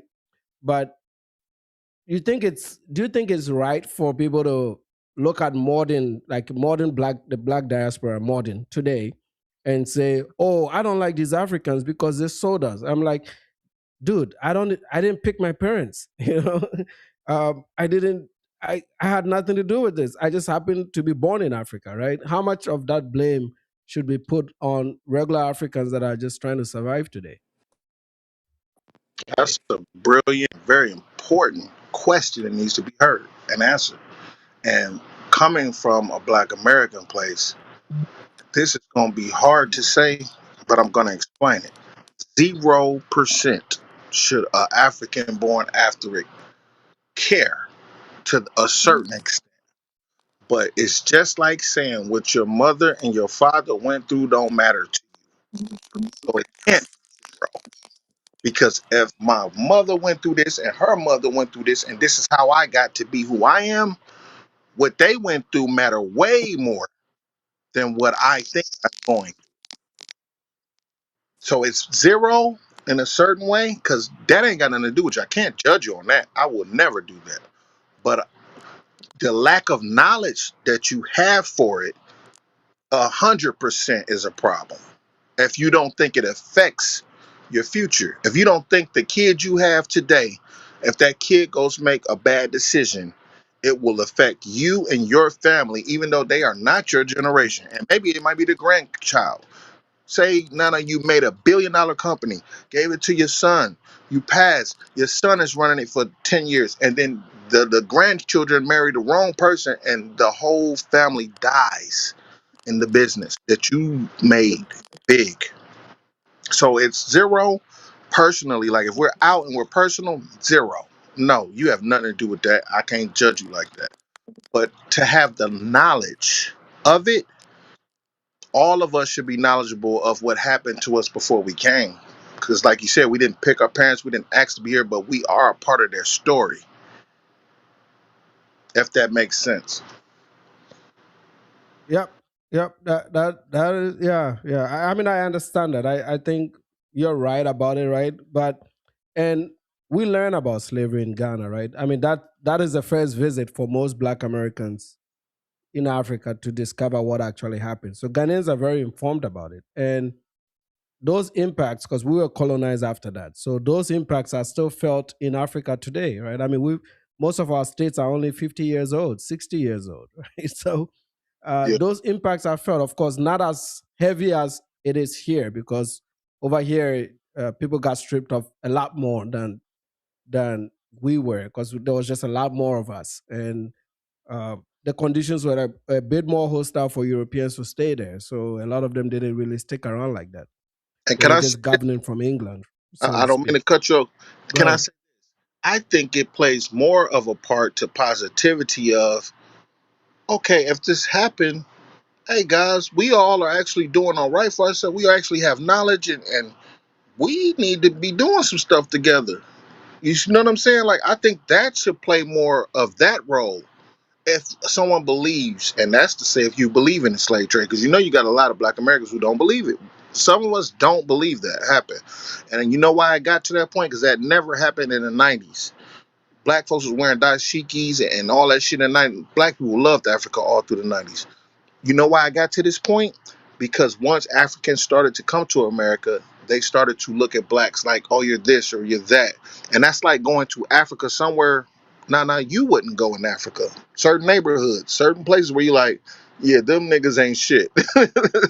Like, you're looking at the American like that. Like, there's places here like that too for black people. But there's also black people where it's like, no, they good people. So this should give people more of an initiative. If you believe in the slave trade, even if you don't, it should give you, that's the story being pushed, so we have to go with it. That should make you more connected to the extra person who is not, he's not born in America, but he's in Africa. You connected to him because of the slave trade. You're from there. And if you don't believe you're from there, you still should be connected because you're black. You were called black like they will call them black.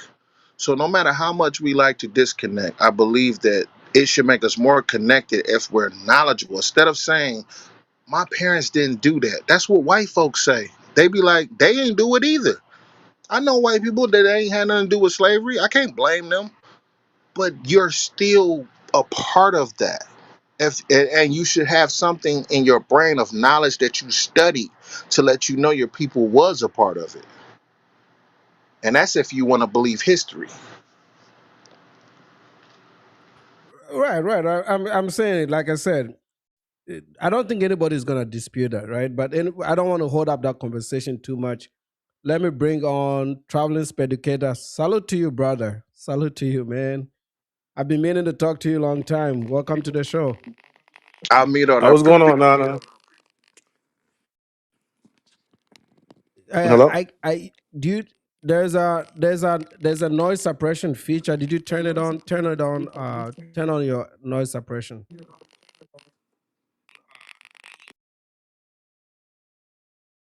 It'll be in your audio settings.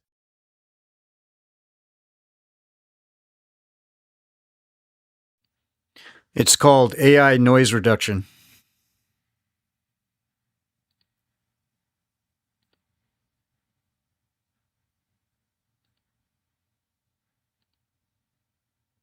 Okay, he's if I can offline. say Well, why while he he does does that. that, welcome. I respect your work, brother, and I don't know about these guys. I always felt some way, and some of it is good with Austin what he says, but then I still look at him like a young guy. Like, I don't look at him like I'm not gonna get advice from him that I don't already know, and I can see the mistakes that he's possibly already making. You know, like when you was like, should I tell guys how to go to Africa to get girls? Because he's doing something. You know, like you can see through it. So you seasoned already. I call it seasoned. Like, he's just a young guy that thank God for him, he got out of America and saw something different, because most black men won't ever do it.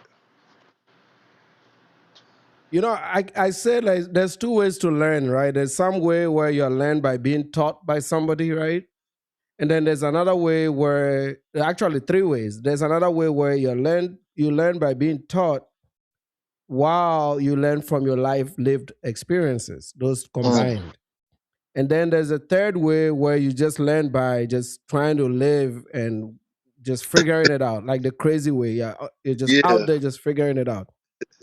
fact. Austin is that guy that doesn't want to follow the script.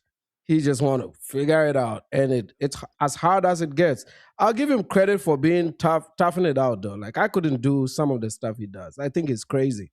When I Yeah. watch his videos, I'm like, man, you are so crazy because you are so young. And one thing I've always said, like, if I was advising somebody that wants to travel overseas at that young age and do what he does, I'll tell him, soon as you got to Nairobi, you go to the University of Nairobi and you sign up and go to college while you're there, Mm, even though it's an African university, because those experiences, people don't know this. Most of us don't get degrees in the US.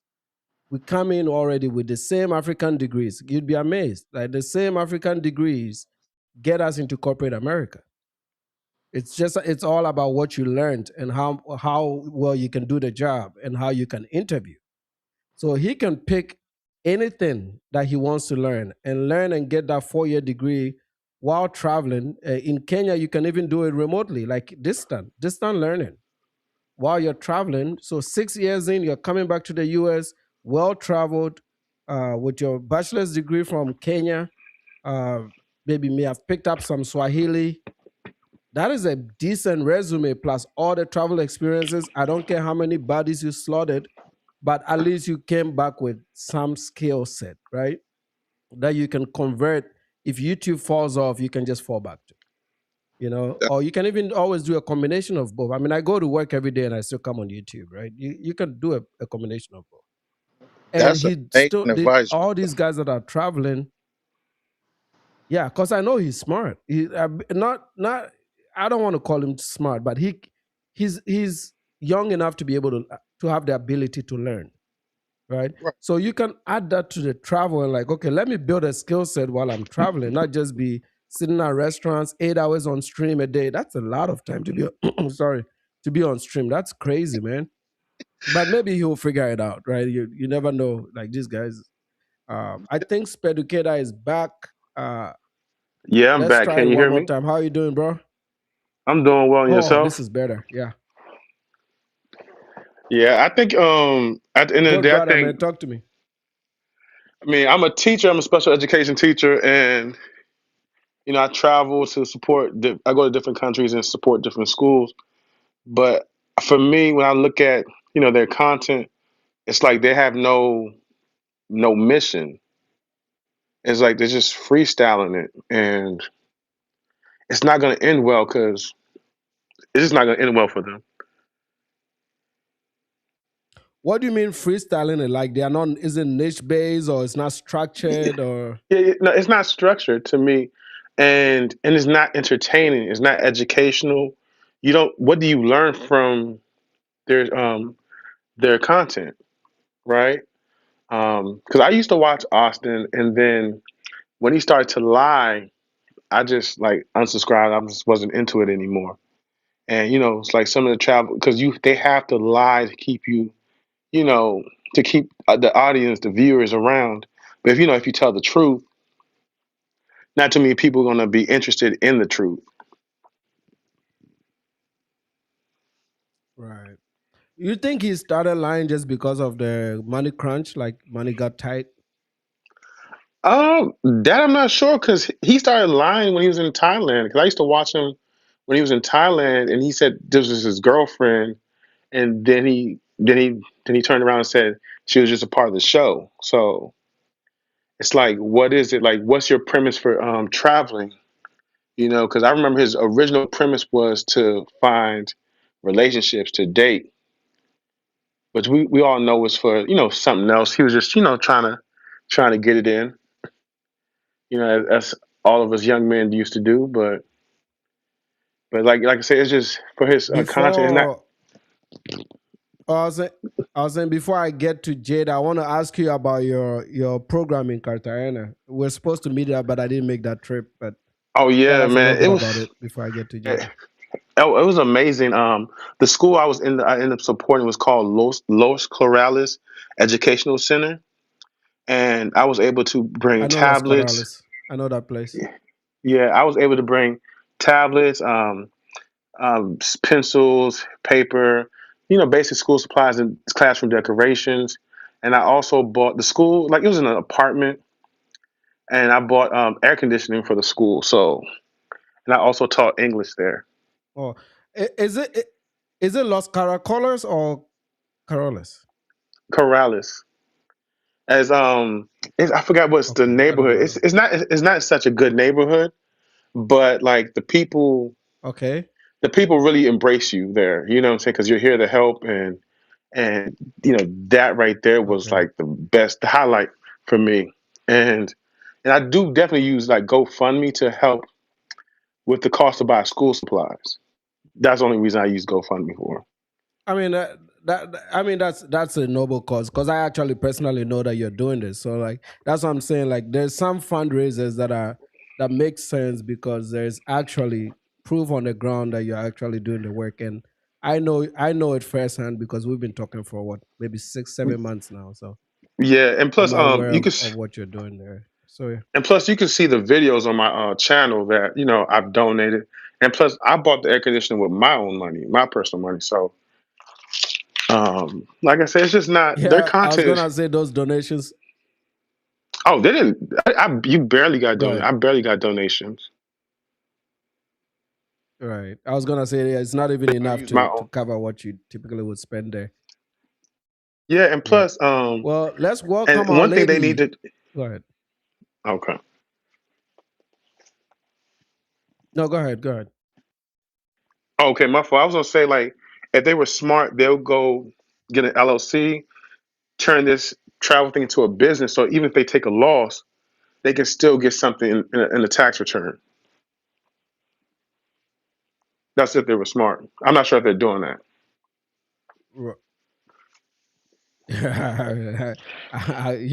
You have so much respect for these guys than I do. Anyway, let me welcome Jada to the show. Welcome, Jada. Hi, Nana. Okay, hi, Nana. Oh, hold on. No, hold on. Let me pause this. Hold on. Oh, God. Hold on. Oh, God. Okay, there we go. Nana. No. Oh, hold on. Can you hear me? Do you- yeah, I can hear you. Can you hear me? Yeah, but hold on. My head.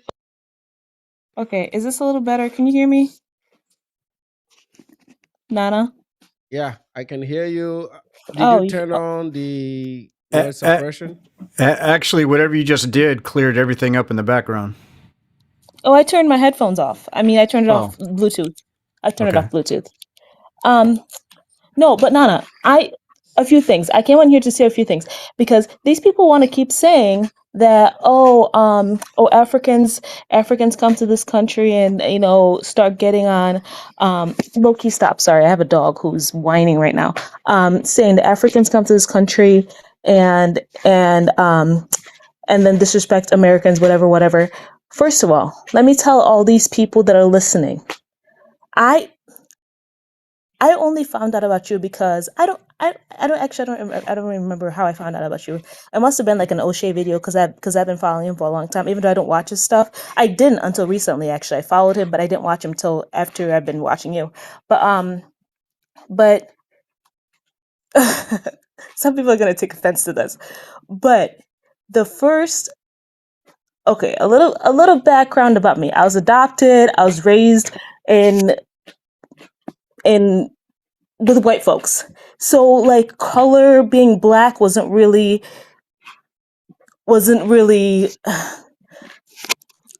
let me just say that black Americans were the ones that made me realize I was African. These people they so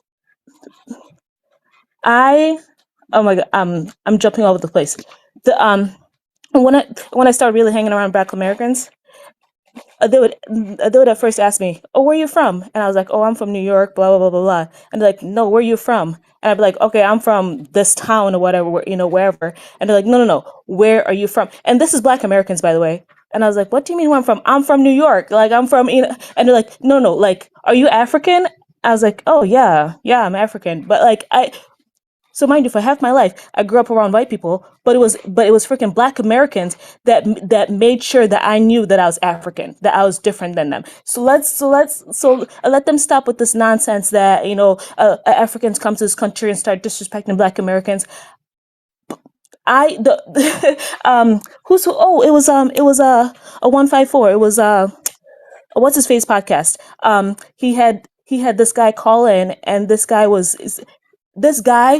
literally describing the experience that I have gone through with Black Americans. And of course, freaking what's his name wanted to not start a beef with the FBA. So he was like downplaying it. He was like, "Oh no, Black Americans, no, we need to start showing them respect." But this guy was literally like saying like everything that I have been through with Black Americans. They no. I can speak from my I'm sorry, Nana. I'm just ranting on, but I can speak from my experience that for me, I have received more. I don't want to call it racism, but more racism from Black Americans than I have from ever. And I grew up with white folks. I grew up in a middle class white neighborhood, but I've received more racism from Black folks. So let's stop with the whole Africans disrespecting Americans, Black Americans anyways, whatever. That's all I had to say, Nana. That's all I had to say. Because this guy was really pissing me off saying, Let, "Oh, let me ask that you real quick. what." She's talking to me. May I ask her? May I No, not let ask her? me. Yeah, wait, hold on. I have a few questions, and I'll let you come. I wanted to ask it because like while I have it here, Jada. So you don't have to get real personal about. Well, you grew up in New York, right? Is that Yeah.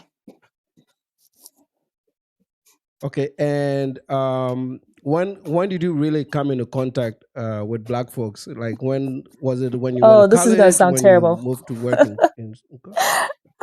It was literally like so first of all the a, a bunch of like white families, because I grew up in a very conservative church type of whatever people around type of people. So and a bunch of them this was in the early 2000 1990s 2000 when they were all adopting kids and stuff. So a bunch of them adopted kids from my two biological cousins were adopted by a different family. So those are really the only Black people that I grew up around. I didn't come in contact with like and of course like we um the conservative people I grew up around didn't believe in women working and all that stuff. We were canning our food, sewing. I mean, very conservative Christian. So like we didn't really interact with anybody outside of the church, and so the only really Black people in the church, honestly, I could say the only Black people in the church were the other kids that were adopted by these families. So I didn't really start hanging around Black folks until I was when I got my first job, 16, 17. Um, but it was really 18 when I started getting those negative interactions, like them reminding me that no, Nana, I literally went through a whole entire identity crisis because of these people. Like I didn't even think about being Black until I freaking was around Black Americans. Like it didn't even cross my mind that I was. Some people are gonna say it's a bad thing because then you thought that you were white. No, I didn't think about race at all until Black Americans reminded me that I was Black. That means that I was African. I'm sorry, that I was African, not Black. That I was African. Like they reminded me. So, anyways, I was 16, 17 when I was reminded Was that I was there? African. And my last question, and then Life Gambler will come in. And I know you've lived here pretty much your whole life, really. And are there a few rare circumstances where you've come across Black Americans that you would say were like treated you fairly and never really like Oh give you a yeah. hard time? Like I know you've shared that. Okay. Oh oh yeah. A lot of I get along. I I I get along with a lot of older Black women. Oh my goodness, I love older Black women. Oh my goodness, get me. I love hanging around older Black women. Like in workplaces, wherever. If I have to make friends, Actually, honestly, those are like, as far as American wise, those are the only older and of course black. Yeah, I get along with older black So women, I think and I so from what you're saying, and this is something that I've personally not it doesn't apply to me because I moved here when I was much older, but from doing YouTube and talking to people and asking and listening to people's experiences, the general consensus here is when you come across the older generation of Black Americans, they are completely different from the young people right now, right? It's just completely different people. oh, I yeah, because honestly, if I find myself getting along with, and I have now, I used to actually avoid younger black people like the plague because of this nonsense, and I find that if I get along with them, 99.9% of the time, they are either Haitian or Jamaican, or their parents are. Like, I mean, they're half Haitian or Jamaican, whatever. Like, if I get along with them, but if um, I can't even talk because I'm stuttering. Sorry. No, I forgot your question. I totally forgot your question. May I now come in now and may I? Okay, yeah, go ahead. Ask your question because you had Okay, something for us. Jada, how you doing, Jada? I know that was I'm kind of good. you doing all right. That's good.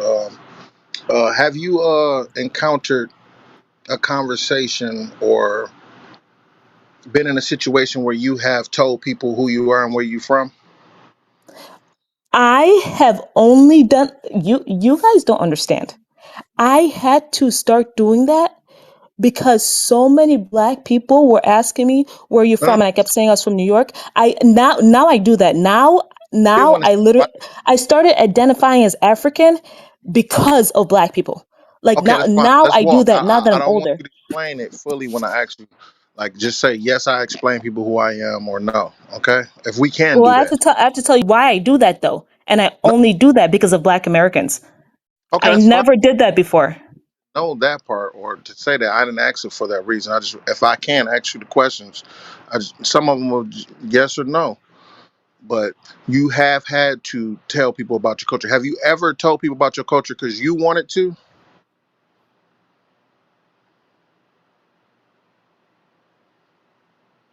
Hello? Hmm. Not until recently. I mean, in the last few years. So you've actually wanted to tell people, hey, this is where I come from, and have you ever had this type of food? This is really good. Instead of, you In the might. last few years, yeah. How do you feel about having to, when you explain now with the black people, how do you feel about when you tell people about it and learn them to it, than when you feel like they're pressuring you to like say it?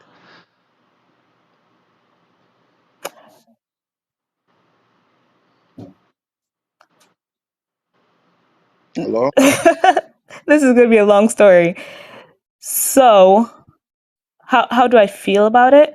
Oh, How do you, I feel good telling people I'm African. I tell everybody I'm African now. what made you, okay, that's great. What made you not want to do that from day one? I it was never it ne- it never it wasn't a thing. And that's why. I can't, like you don't understand when I said that black people reminded me that I was African. I never had to explain to well, first of all, I grew up where I was hanging around white people, so I didn't, I mean, and they knew my parents adopted me, so I mean, I never had to explain that I was African before until after I started working and But you did interacting just with black explain people. that you feel good about explaining it in different situations, correct? In all situations now, yeah.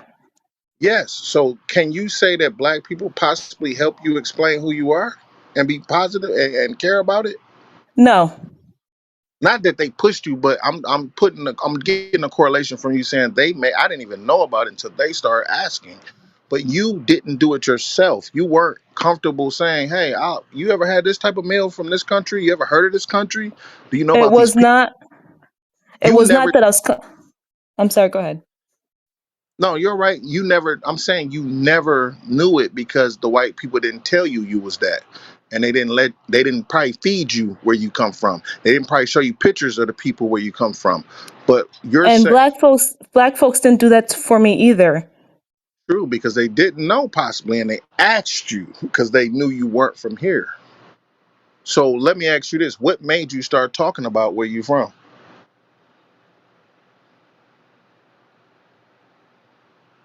Because black folks made me feel different.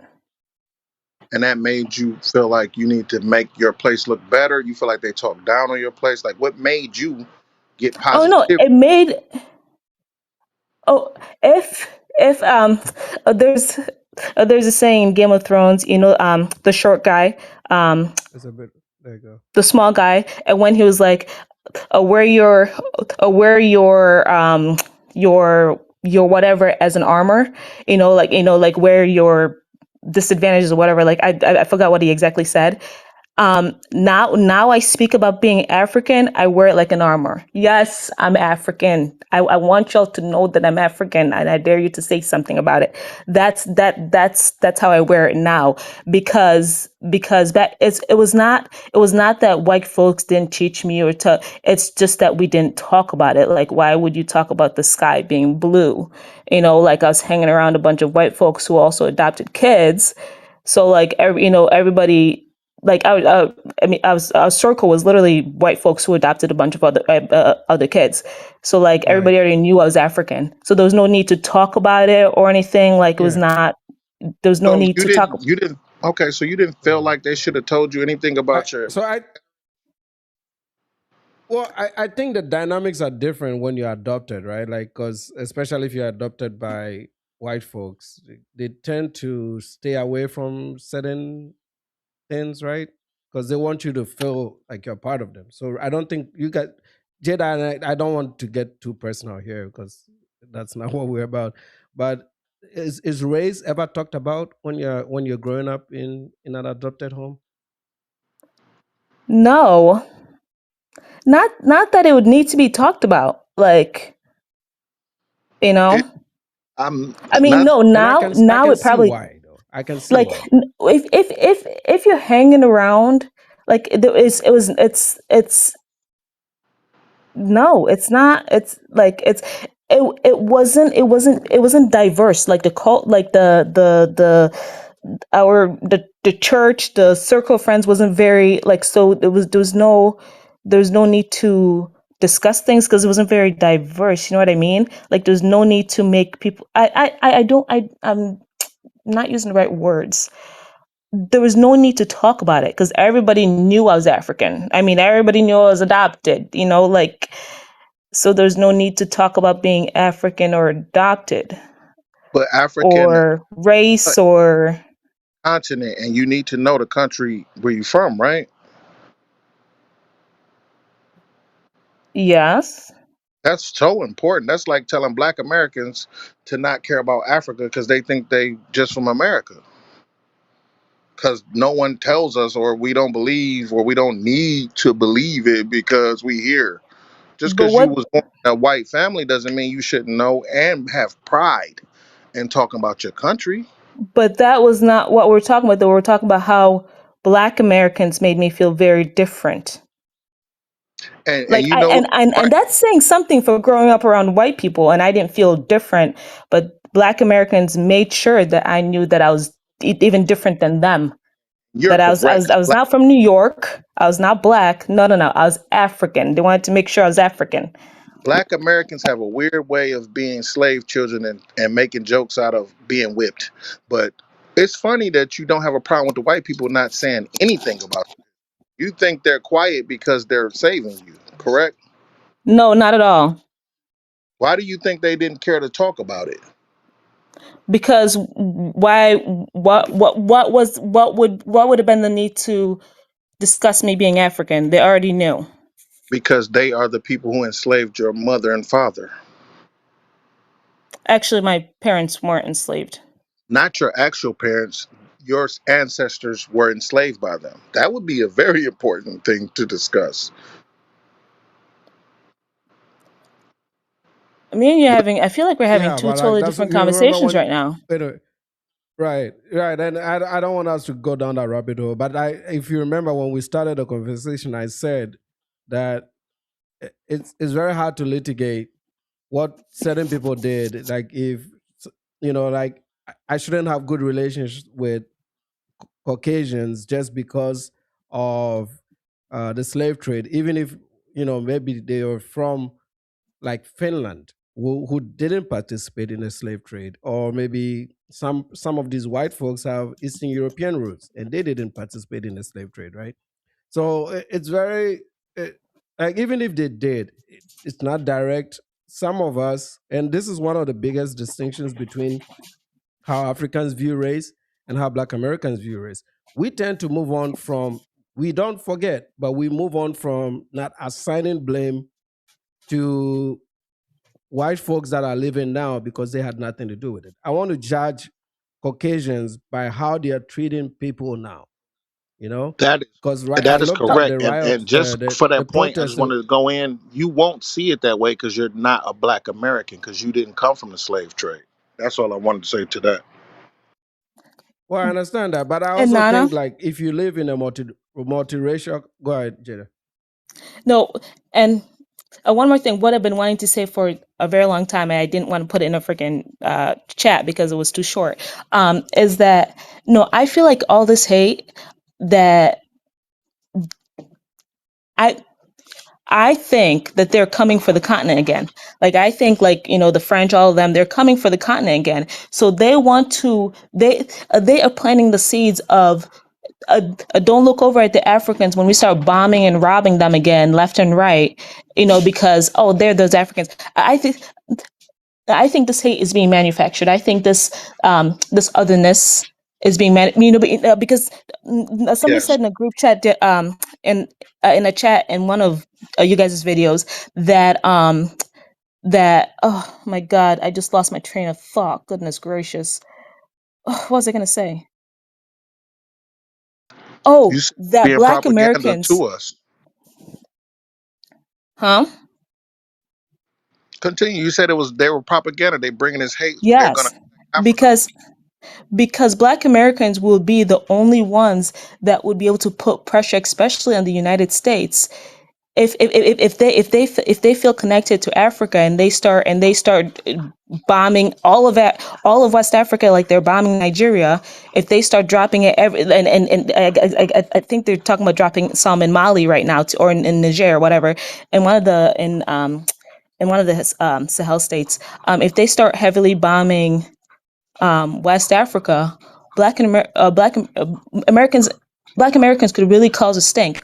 But if they create that divide, if they make them feel like, oh, they're not African, they shouldn't care about those Africans being bombed over there, then who's going to stop them? Who's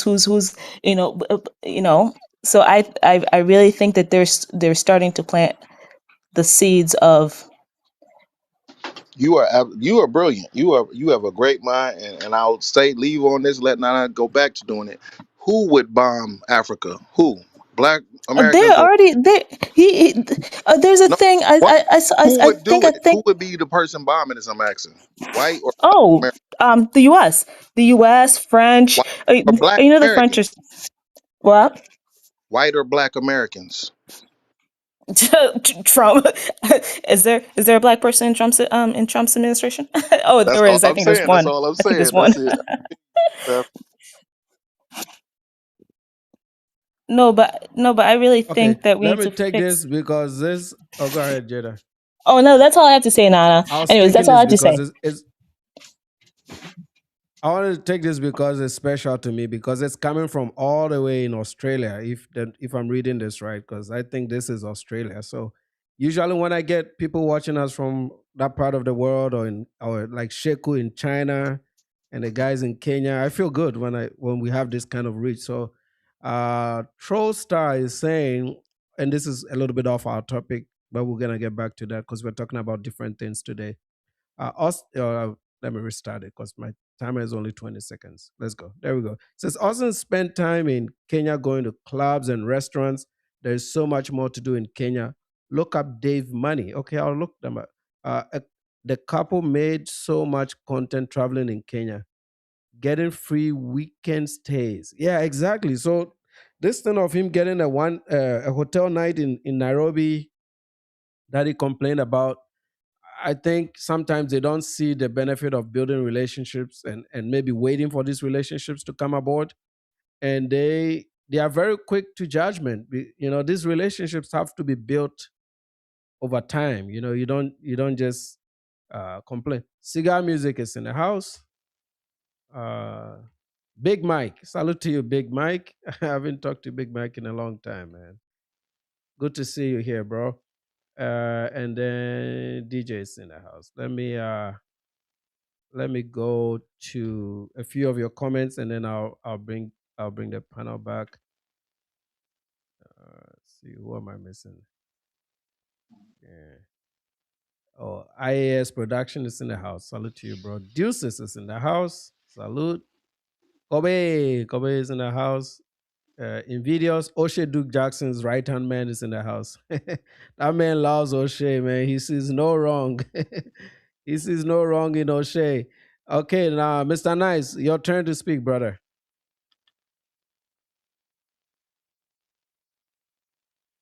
Well, really, I don't know what to speak on. I don't have any questions for Jada, to be honest with you. I feel like this conversation's gone way off topic. I thought it was more Jada about dropped. Oshay. So, Yeah. yeah, All really right. what's being talked about now, We'll I've get not. back in line, Yeah, just go ahead. I called you in so that you bring me back in line. Okay. All right. Well, I mean, you So brought that you up bring us back Austin to on the topic, screen. because it went. Yeah, there's some type of I was delay gonna between talk me about and the you fundraiser.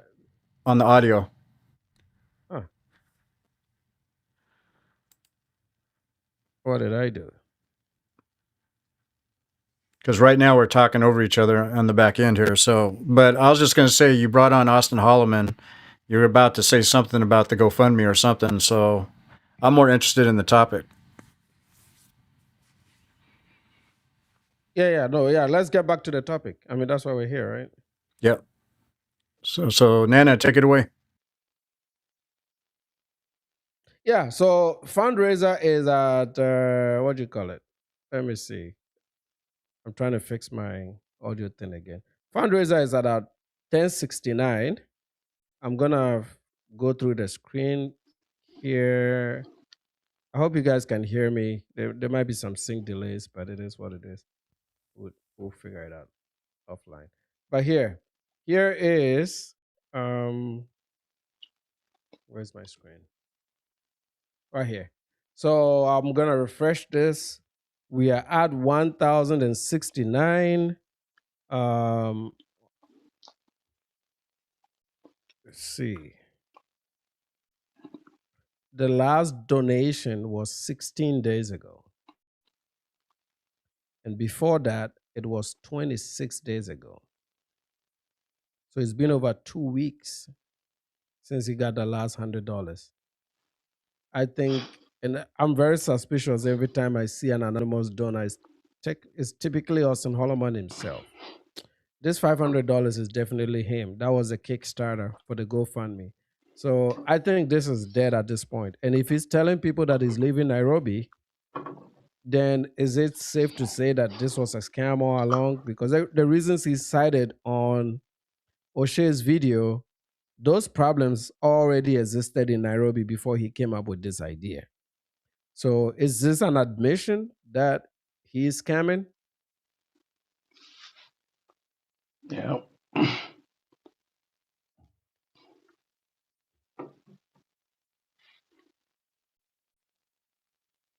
Yeah. Let me just. You got it, Kev?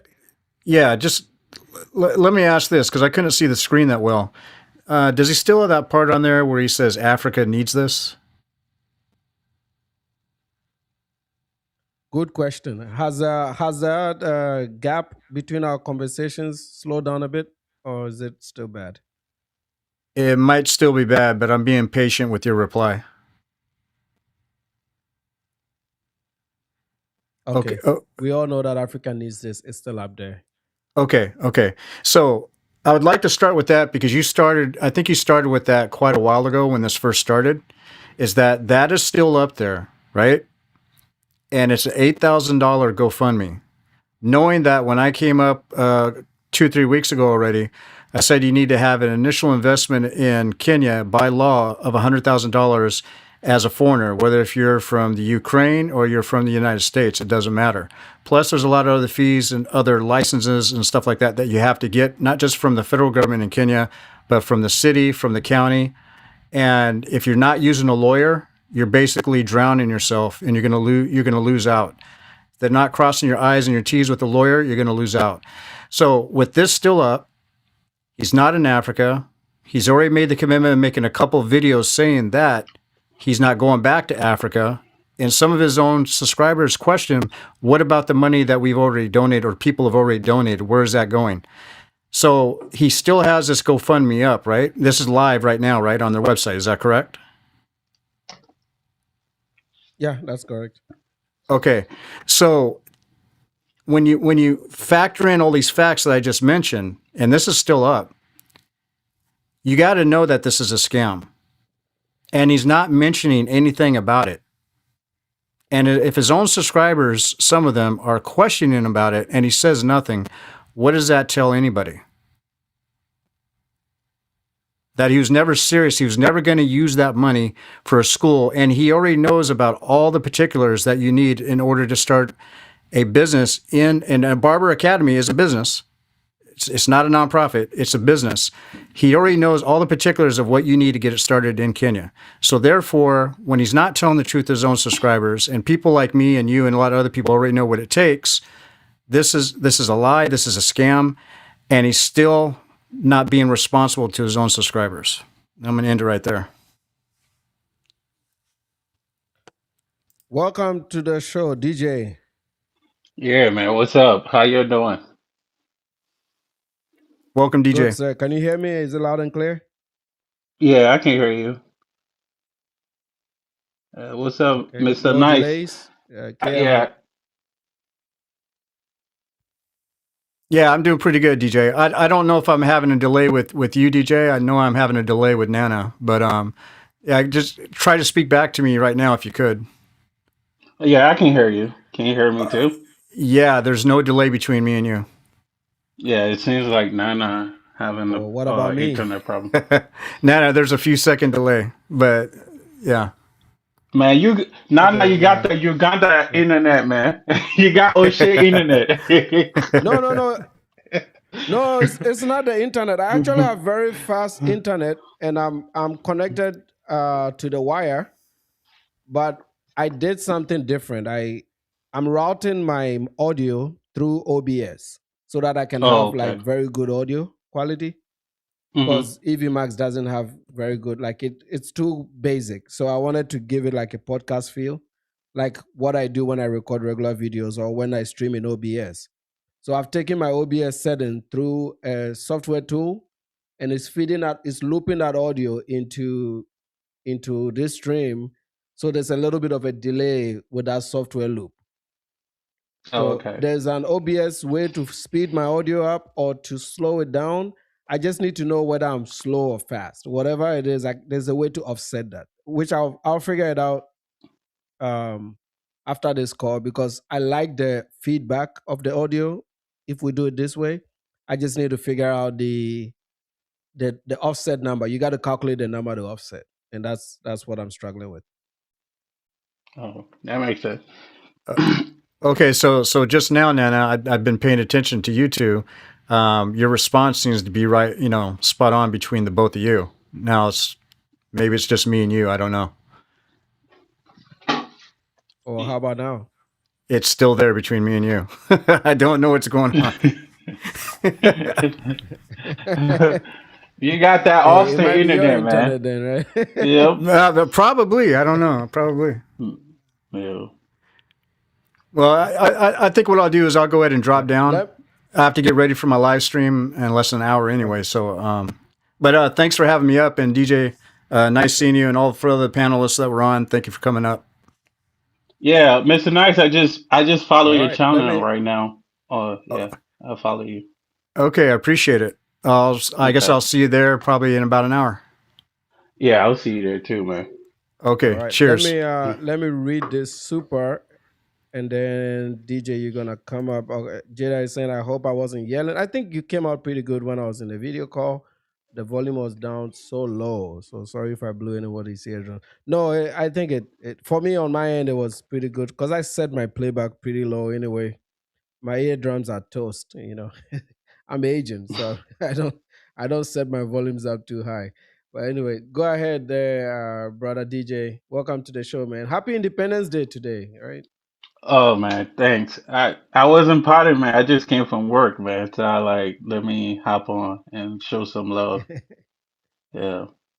Yeah, man, I've been looking Yeah. at Austin China, man. Like he's really struggling. Like the viewership is down. Like his recent video like 9 hours ago is just like 5.7K. He got one video that did well. I just seen this video. Let me see. Oh, you One of his talking videos about did pretty well. mm, that's the one from 3 days ago, like the 25K. Yeah, he has one that is 40 something K, Oh yeah, which he have never made gets. my So that's an improvement. And that was because it was a live decision, right? So when you make these live decision videos, the algorithm seems to like it, but you can't have a live update every time, right? So that's as you So can see here, do you he's think he's just saying that like he's gonna leave from Kenya? He's just saying that for people to view his channel, or he's really like gonna leave from Kenya? no, I don't think he'll leave, bro. Oh, When I heard his interview with us with O'Shea? Oshay, I was not convinced. I was convinced the first day he made the video. When he did a one-on-one with Oshay yesterday, I was not convinced, bro. Yeah. It seems like O'Shea is the last man standing, man, because it seems like he's still I think he in Kenya right now. Yeah, he rotates between Kenya and Uganda. I don't think he will ever leave. Yeah. I don't think Man, I he overheard him say he has a girlfriend there. So I mean, if he has a girlfriend, he's not gonna leave, right? well, you have a girlfriend in Kenya or what? I think in Kenya, yeah, because he kept saying my girl. So I'm Oh assuming man, I'm assuming I, I the girl think is in Kenya. I think he listened to my advice, man. You remember the last time we was talking about that? Like that's the only way, man. Get a woman in Africa that's gonna help you, you know?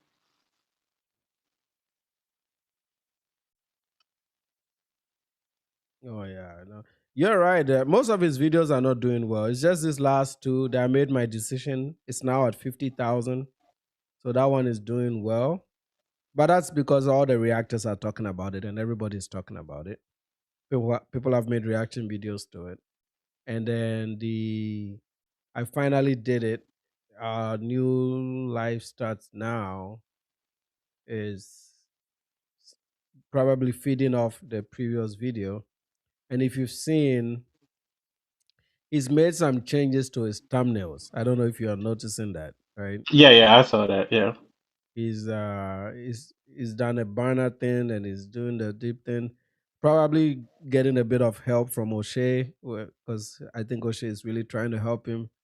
So most of the times, big YouTubers will have a universal thumbnail where you can Hmm. recognize them by just looking at the thumbnail. You know that it's part of their feature. So this is probably his transition, but on this video he didn't do that. So and I don't think it's the thumbnails because even the NYC the future video is not doing well. His reaction videos don't do well. It's the talking head videos tend to do better than the reaction videos.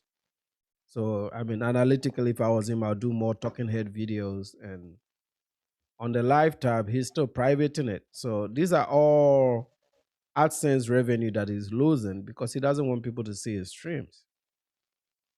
Yeah. But you need, the way YouTube works, bro. sometimes people watch videos that I did 9 months ago. You get 30 cents from it, right? So if all Hmm. these videos are open, all these old videos, you get 30 cents each, 30 cents each a day from each video. It adds up, man. At the end of the month, that's $50, $60, right? Because if you have a Yeah, thousand but videos up, he's uh got look at him, he's got 4,000 videos. You yeah, know, that's a lot all he though. needs to get is $1 per video. Yeah, that's $1. All he needs is $1 per video every month. If all the videos are open, that's 4,000. You know, well, it doesn't work like that, but if you make $1 per video, that's $4,000 a month. $1 per video a month is very doable, including your old videos, right? Because if people you get 1,000 views on an old video, that's good enough. Some will do better than some. You just aggregate your views to get your money, but I don't think he's doing YouTube right. And that is because of all the controversial stuff that he talks about on the live streams. He doesn't want people to live. He's putting his life out there, putting his relationships out there, but he doesn't want people to actually look into his life because that's where the Yeah, scams come, right? And yeah, but if you're doing YouTube, your life is not private, you know. So I don't understand. exactly. Yep, Somebody said Austin exactly. is not a YouTuber, he's a prostitute. That's crazy. So what's the beef Well, between he's you got and a girlfriend now. oh yeah, he got a girlfriend. What's the beef between you and LT? Like I saw you talking about it. Yeah, yeah. I hear So you talking about it. he's Yeah. dishonest, man. So yeah. So this is what happened. He tried to get into this whole diaspora wars topics, right? Mhm. And he presented to his audience that he didn't take a side. He was not with the FBAs. He was not with the Africans and the Caribbean, even though his family is from the Caribbean, right? But his audience is almost all 100% African American, right? That's most of his audience is Black American. So he always stayed away from this topic. So I was like, why do you want to get yourself into this stuff, right? Well, what I'm thinking happened is uh, he he really likes Oshay Duke Jackson, their buddies. So he didn't Mm. like that I was going after O'Shea again. So he decided to do a hit piece on me. He picked out one of my videos and then he did a live stream about me, right? Which is fine. I Mhm. don't mind. He did the live stream, but he was not objective in the live stream. It felt like he was just attacking me, right? There was no objectivity. There was just attack after attack. I was like, oh, I thought this guy was gonna be objective and say, and then he made it look like he didn't know why I was saying certain things. I said they call us scammers. So if they are calling us scammers and they come to Africa, scam them. That's what I said. He said, "Oh, That's this guy is fair. saying scam them." No, if you are not calling me a scammer, then there's no need for me to scam you. But if I haven't scammed you, you're going around the world saying that we're scamming you, then when they come to Africa, scam them. That's what I said in the video. But he made it, twisted it. So what I came to understand is that, and then they started attacking Sheku. Then Afro Think Tank also joined them and started attacking Flacco, Sheku, all the guys that O'Shea was attacking. Afro Think Tank was attacking. He was attacking me, Sheku, unprovoked, right? And Mhm. I came to understand that okay, Afro Think Tank is talking to O'Shea directly, which he admits he did. They talked on the phone, and the moment they talked on the phone, he changed his relationship with O'Shea. So I was like, oh, okay. So O'Shea is trying to build some type of a ring around me to see if he can get some guys to do some negative content on me, right? And Okay. you know me, I always take up the fight. So I was like, okay, fine. Okay, I came to understand because I observe all their content. So LT was supposed to be the middleman in this. And it feels like he did a horrible job. Because as soon as he did that, I still ignored him. I rubbished him in one of my videos, like one sentence. I didn't say much. I just said some shit about him quickly and then I moved on. I said, hey, I don't care, right? Mhm. Well, he had a live stream the day after. I went to the live stream on that NYC The Future live stream where the girl was accusing him of doing underage stuff. When Oh I yeah, went on yeah, that yeah. live stream, Mm. I know LT timed me out right away. Like I was in the chat translating what the lady said. So in my mind, I don't think I have issues with him. I thought, okay, you hit me once. I responded in my audio, like one sentence to hit him back. I called them black deplorables. I guess he didn't like the name. So he went there and then he timed me out. And then the weak man said on the live stream that his mods are timing people out. Why are the mods timing people out? I was like, bro, you did the timeout. Just say you did it. Why would your mod time me out if they don't even know me? Right? You saw that I was in your chat box and then you timed me out. Okay, I said, okay, if you time me out, then I'm also gonna put copyright on the video that you stole from me. You did a 2-hour live stream, use 1 whole hour of my video. That is copyright. So I hit him with a copyright strike. Then it took 2 days because I was going back and forth with YouTube. So I guess it caught him by surprise. And then as soon as he got a copyright strike, he wrote this long email or whatever, community tab post. And then he was tagging Oshay, the same people that I said they were talking with. He tagged all of them. He tagged Auston Holleman, Oshay, Afro Think Tank, and a few other guys that I don't even know. And I was like, yeah, this is proving my point. I know all of you are talking and all of you are trying to work together to be hitting me. But you know me already. I operate very ruthlessly because I'm 100 times smarter than these idiots. So I knew that was going on. I was like, okay, fine. If that's what you guys are doing, that's good content for me. I can make a live stream every day hitting all of you. It was like, oh, whoa, you're going to lose your job for saying this? I'm not losing my job for shit, bro. I have 3 jobs, bro. 2 of them are contracts. My contracts pay me more. I'm in corporate because I'm grandfathered in, right? But my contract is how I make money. I like my contract jobs. And contract is 1099. I'm not tied to a company. So even if I lose my regular corporate job, the only thing I lose is health insurance because my normal corporate job is just because it's easy. Most of the times, most of my money is made on contracts. I do like about $280K a year in just contracts alone, bro. So I just need my contracts. I don't care about my regular corporate job. If I cared about my regular corporate job, I won't be doing YouTube talking this crap, right? Yeah, And besides, but it's if you not out there like that. no, go ahead, go ahead. No, but Because I do contracts, I don't put up mhm. I don't put up LinkedIn because I do contracts because I don't want my company to know that I'm doing contracts on the side. So I don't do LinkedIn. I don't have any social media profiles. There's nothing out there. I pay a subscription to clean up to clean out my presence online. There's nothing you can find, man. I'm as tech savvy as anybody that is trying to dox me. Most of the times, if you try to dox me, I end up finding your information, right? So, I'm like, they shouldn't get into that hacking. Don't get into that hacking business with me because I'll end up doing more damage to those people than they'll do to me. And I was like, yeah, okay, if this is what they're gonna do, Oshay is trying to set these guys up because he can't fight me alone. And I caught on to it. This is why Afro Think Tank, you guys need to be very careful with that dude, man. He's not pro-Africa.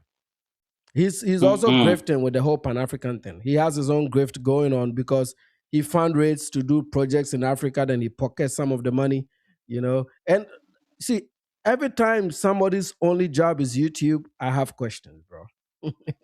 Yeah, that's crazy. Because Yeah. the YouTube algorithm is not the YouTube algorithm is not consistent. So if you don't have content that gets a lot of views, there's a high possibility that you're gonna scam your audience because you have to pay the bills. That's true. This is why they're living on YouTube, but I don't have to. Like for me, I turn this on when I want to, and I turn it off when I need to. It's not a big deal for me. But as you can see, they are feeling the pressure because see, Oshay knows that if Auston Holleman falls and he leaves Africa, that will put more pressure on him. Because now I won't have to do videos about Auston Holleman anymore. All my videos are going to be about Oshay on a nightly basis, right? Because now Auston is out. So all I have to focus on is Oshay. And he doesn't like that. And also, I want to travel to Uganda to follow his trace, like see how he moves around Uganda and see if I can get real ground information on him, The guys that he got fired in Uganda, the Uganda boys that he got fired, Mm-hmm. I'm trying to get in contact with them because they were his friends too, so they know some of his deals. Man, Somebody will speak because he has a lot of enemies in Uganda now. Somebody will speak, and I need somebody to speak. You're gonna see one day this this sometime this year, you're gonna see me launch a live stream that is gonna be listed Oshay Bombshell. yeah, we'll pay the And that live person though. stream will You yeah, heard go ahead. me? Yeah, I say if the person can come Hmm. out, we can pay the person because O'Shea looked like Yeah, he like a lot. He like females, man. That's because if you hear O'Shea talking, he yeah, always talk about booty clapping. I like what you 40 years old. Why you always talk about booty clapping? Like booty clapping sound like all the time. Like why you exactly. so worried about women? You like 40. Come on, man. You need to grow up. Yeah. So yeah, I'm trying to reach people that he has direct relationships with in Uganda, especially the ones that he's falling out with. And I Hmm. know somebody will talk. Somebody will Hold talk, up. bro. I think I'm gonna put it in Reddit because I'm in a Uganda group and people talk a lot. They got a lot of people, so I'm gonna probably see if I can get somebody to come out.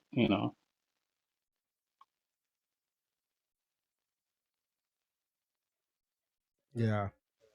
Yeah. We'll say anyway, let me give you the last word so I can wrap it up. Get ready for Yeah, work man. tomorrow. Oh, you working tomorrow? Okay, okay. So I have a question. The last time we was Yeah. talking, you said you been to North Dakota, right? Yeah. I used to work for Halliburton in Williston. Oh, Williston. How long you spent in North Dakota? I was there too. Oh, man, I even bought a house there. I bought a house on the west side of North Dakota. That was my first house. I was there for, was it 5 years? Maybe 5 years? Right about 5 years. Oh, so you was there when the Yeah. oil was booming, My right? son was born in Williston. All Yeah, I was right. one of the first people to go there with the oil boom. Oh Yeah. yeah, man. Yeah, Yeah. you make a lot of That's money then. Yeah. well with contra. Oh yeah. That's what really set me up. Yeah. Yeah. Halliburton really set me up, man. That's what got me into stocks. That's what got me. I made more money that year than I did the 5 years that followed. That's how much bread came that year, bro. I'm telling you, man. Oh yeah, I know, Yeah, man. we I were was the I was first. There were no houses when 2012, 20 no, yeah, 2012. There were no houses when we showed up there with Halliburton. We were oh one of yeah. the first crews to show up there. Oh, okay, We 2012 used to because I sleep was in there something called man. 2015. We slept. Oh, it was already died. It had died. It had already died. No, it was still booming though. It was still Yeah, 2015. 100K. Yeah. It was okay. It was okay. My son was born in 2016, but it was yeah. I was still there in 2016. We left in 2017 to come to Texas. Oh, okay, okay, that makes sense. That makes sense. Yeah, it Yeah. was a No, lot of money 2012, out there, man. 2013, 2014, Hmm. bro. Yeah, 12, 13, 14 was the real money. Damn. That was the real money, bro. It was some stupid ass money, man. I had never seen Yeah. money like that before in my life. I was so young, man. I was like, I did a lot of stupid stuff too. Like, I wish I took care of my money better then, you Uh-huh. know. But yeah, North Dakota Man, did change my life, man. yeah, North Dakota is really cool. If you're trying to move up pretty fast, like you're trying to get your life on track, North Dakota is the place. Yeah. Yeah. Brother saying, why haven't I responded? I'll check email. I mean, I've skipped emails for a couple days. I got you, man. I'm gonna look at it tonight. I'll look at it tonight. I'll look at your emails tonight. I have a brother that I need to send a training course to as well. I told him I'll get back to him. I'll get all that training material sent out this week. Some of you guys that are doing reached out for tech information. I'll be sending those materials out this week as well. So now, what time you So usually where are come you on? where are Like, you at now? Are you still Oh, so I like the Sunday streams. I like to do the 6 p.m. on Sundays for the panels. So this is like I bring you guys on a panel. And then I do Okay. my normal live streams. I like the late night ones now. So I try to do my normal live streams Tuesdays. Mondays are too busy. So I like to do Tuesdays. I like to do, let me see. Somebody's asking for my email. I like to do Tuesdays, Thursdays, or Fridays. So I do 3 streams a week. Sunday is a panel one. And then the Hmm. Tuesday and Thursday or Friday is a solo one. Oh, okay. And for those of Yeah, you that were man. asking for my email, I'll put that on the banner. Yeah, I think like sometimes like we need to like talk about like trying to get our sister on track, man. Because the Western world is changing some of our ladies, in United States and in Africa too. Yeah, we're gonna start doing a lot of African topics. We want to move away, unless there's like a big diaspora war story. Occasionally, we'll talk about the O'Sheas, but we're gonna probably start doing a lot more productive topics. Like things that could, Yeah, like careers, work, finance, uh, relationships, marriage. They're more important things, right? I know they can be boring, but if we throw one in every week, I think people want to hear some good stuff too. Because man, the internet has become too toxic, right?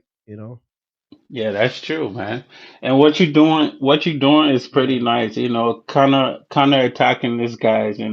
They can just be talking trash about African. R- Right. And if you notice, right, if people come here and they are opposing views, we still give them respect, right? We allow them to speak. We ask good questions. We don't call anybody names. Uh, that won't happen if you go on an FBA panel, right? They won't even let you speak. They'll call you names. They'll disrespect you. But as you can see, whenever Black Americans join these panels, they are not disrespected. Maybe the chat will roast them a little bit, but on my end, I have always given them a platform to speak. Right, like that. I let you speak your mind, and I'll ask some questions. Right, and I Hmm. think that's cool. Yeah. All If right, you if man, we're you gonna wrap it up. Okay, Let's bro. go ahead. Yeah. So okay. Yeah, I was about to say like if you're trying to get your life on track, go to North Dakota, man. It's just because I see somebody say North Dakota is interesting, sound interesting. Yeah. Is it still good? I think it is. I have a friend that is a nurse in Williston. Yeah, I have a She's lot lived of there people in North literally like Dakota for the too. last 20 Yeah. years, bro. Yeah. Yeah. It's still good, man. It's still good. I mean, you can get there today and get a job, bro. Yeah, that's how it is. Yeah. And it's cheaper to live too. Yeah. Yeah. I think when I sold my house, we sold because we were moving. We Hmm. sold and then we rented an apartment for 3 months before we moved. We're paying $800 a month for a 2 bedroom apartment, and it I was guess it's brand new, brand new. You see, $800 right now. You can get no apartment for brand eight new. hundred dollars. Yeah. That was brand new, man. No, North Dakota is a good place. I met so many guys that were rebuilding their lives, right? Like they maybe got through divorce, they lost all their money, or like they lost their jobs, they were laid off for so many years, they didn't have any hope. They show up to North Dakota within about a month or two. They're starting to pay off debt. They're starting to put their lives back together. I saw North Dakota change a lot of people's lives, man. Yeah, me too, man. It helped me out too. Like North Dakota is crazy. It's really good. Yeah. Yeah. Yeah, you just have to deal with the winters, though. So, where are you now? What state are you in now? No, I mean Philly, but I be going out there for contract, to work there too. Like, yeah. So I'll be Okay. going out there too. Yeah, yeah. In a few weeks. Oh, so you're still gonna be going out to North Dakota, right? Yeah. Yeah, It's I a like good it though. place, It's man. I really it's enjoyed my pretty life there, and safe. Very safe. Fargo is beautiful too. I don't know if you've been to Fargo, but Fargo is Oh, so beautiful. Nana, Fargo is like the mean spot. Like I was just in Fargo, man. Fargo is crazy. They have so many African out there. Oh my Beautiful. God. Yeah. So much Yeah, African. there's a big Liberian community there. And Ghanaian community in too in Fargo. I know a lot of people that have nursing home. Okay. Yeah. Yeah. Yeah. No, it's a nice place to get your life together, man. I'm telling you, man. Really, really nice Yeah. place to put together some quick dollars. Yeah. Maybe All right, good talking somebody. to you, man. Enjoy your evening. All right, man. Take care. Yeah, I think it's a delay, Nana. Yeah, it's a delay. Yeah, I'm gonna fix it. I'm gonna fix it tomorrow. Okay, man. Be safe. Yes, sir. All right.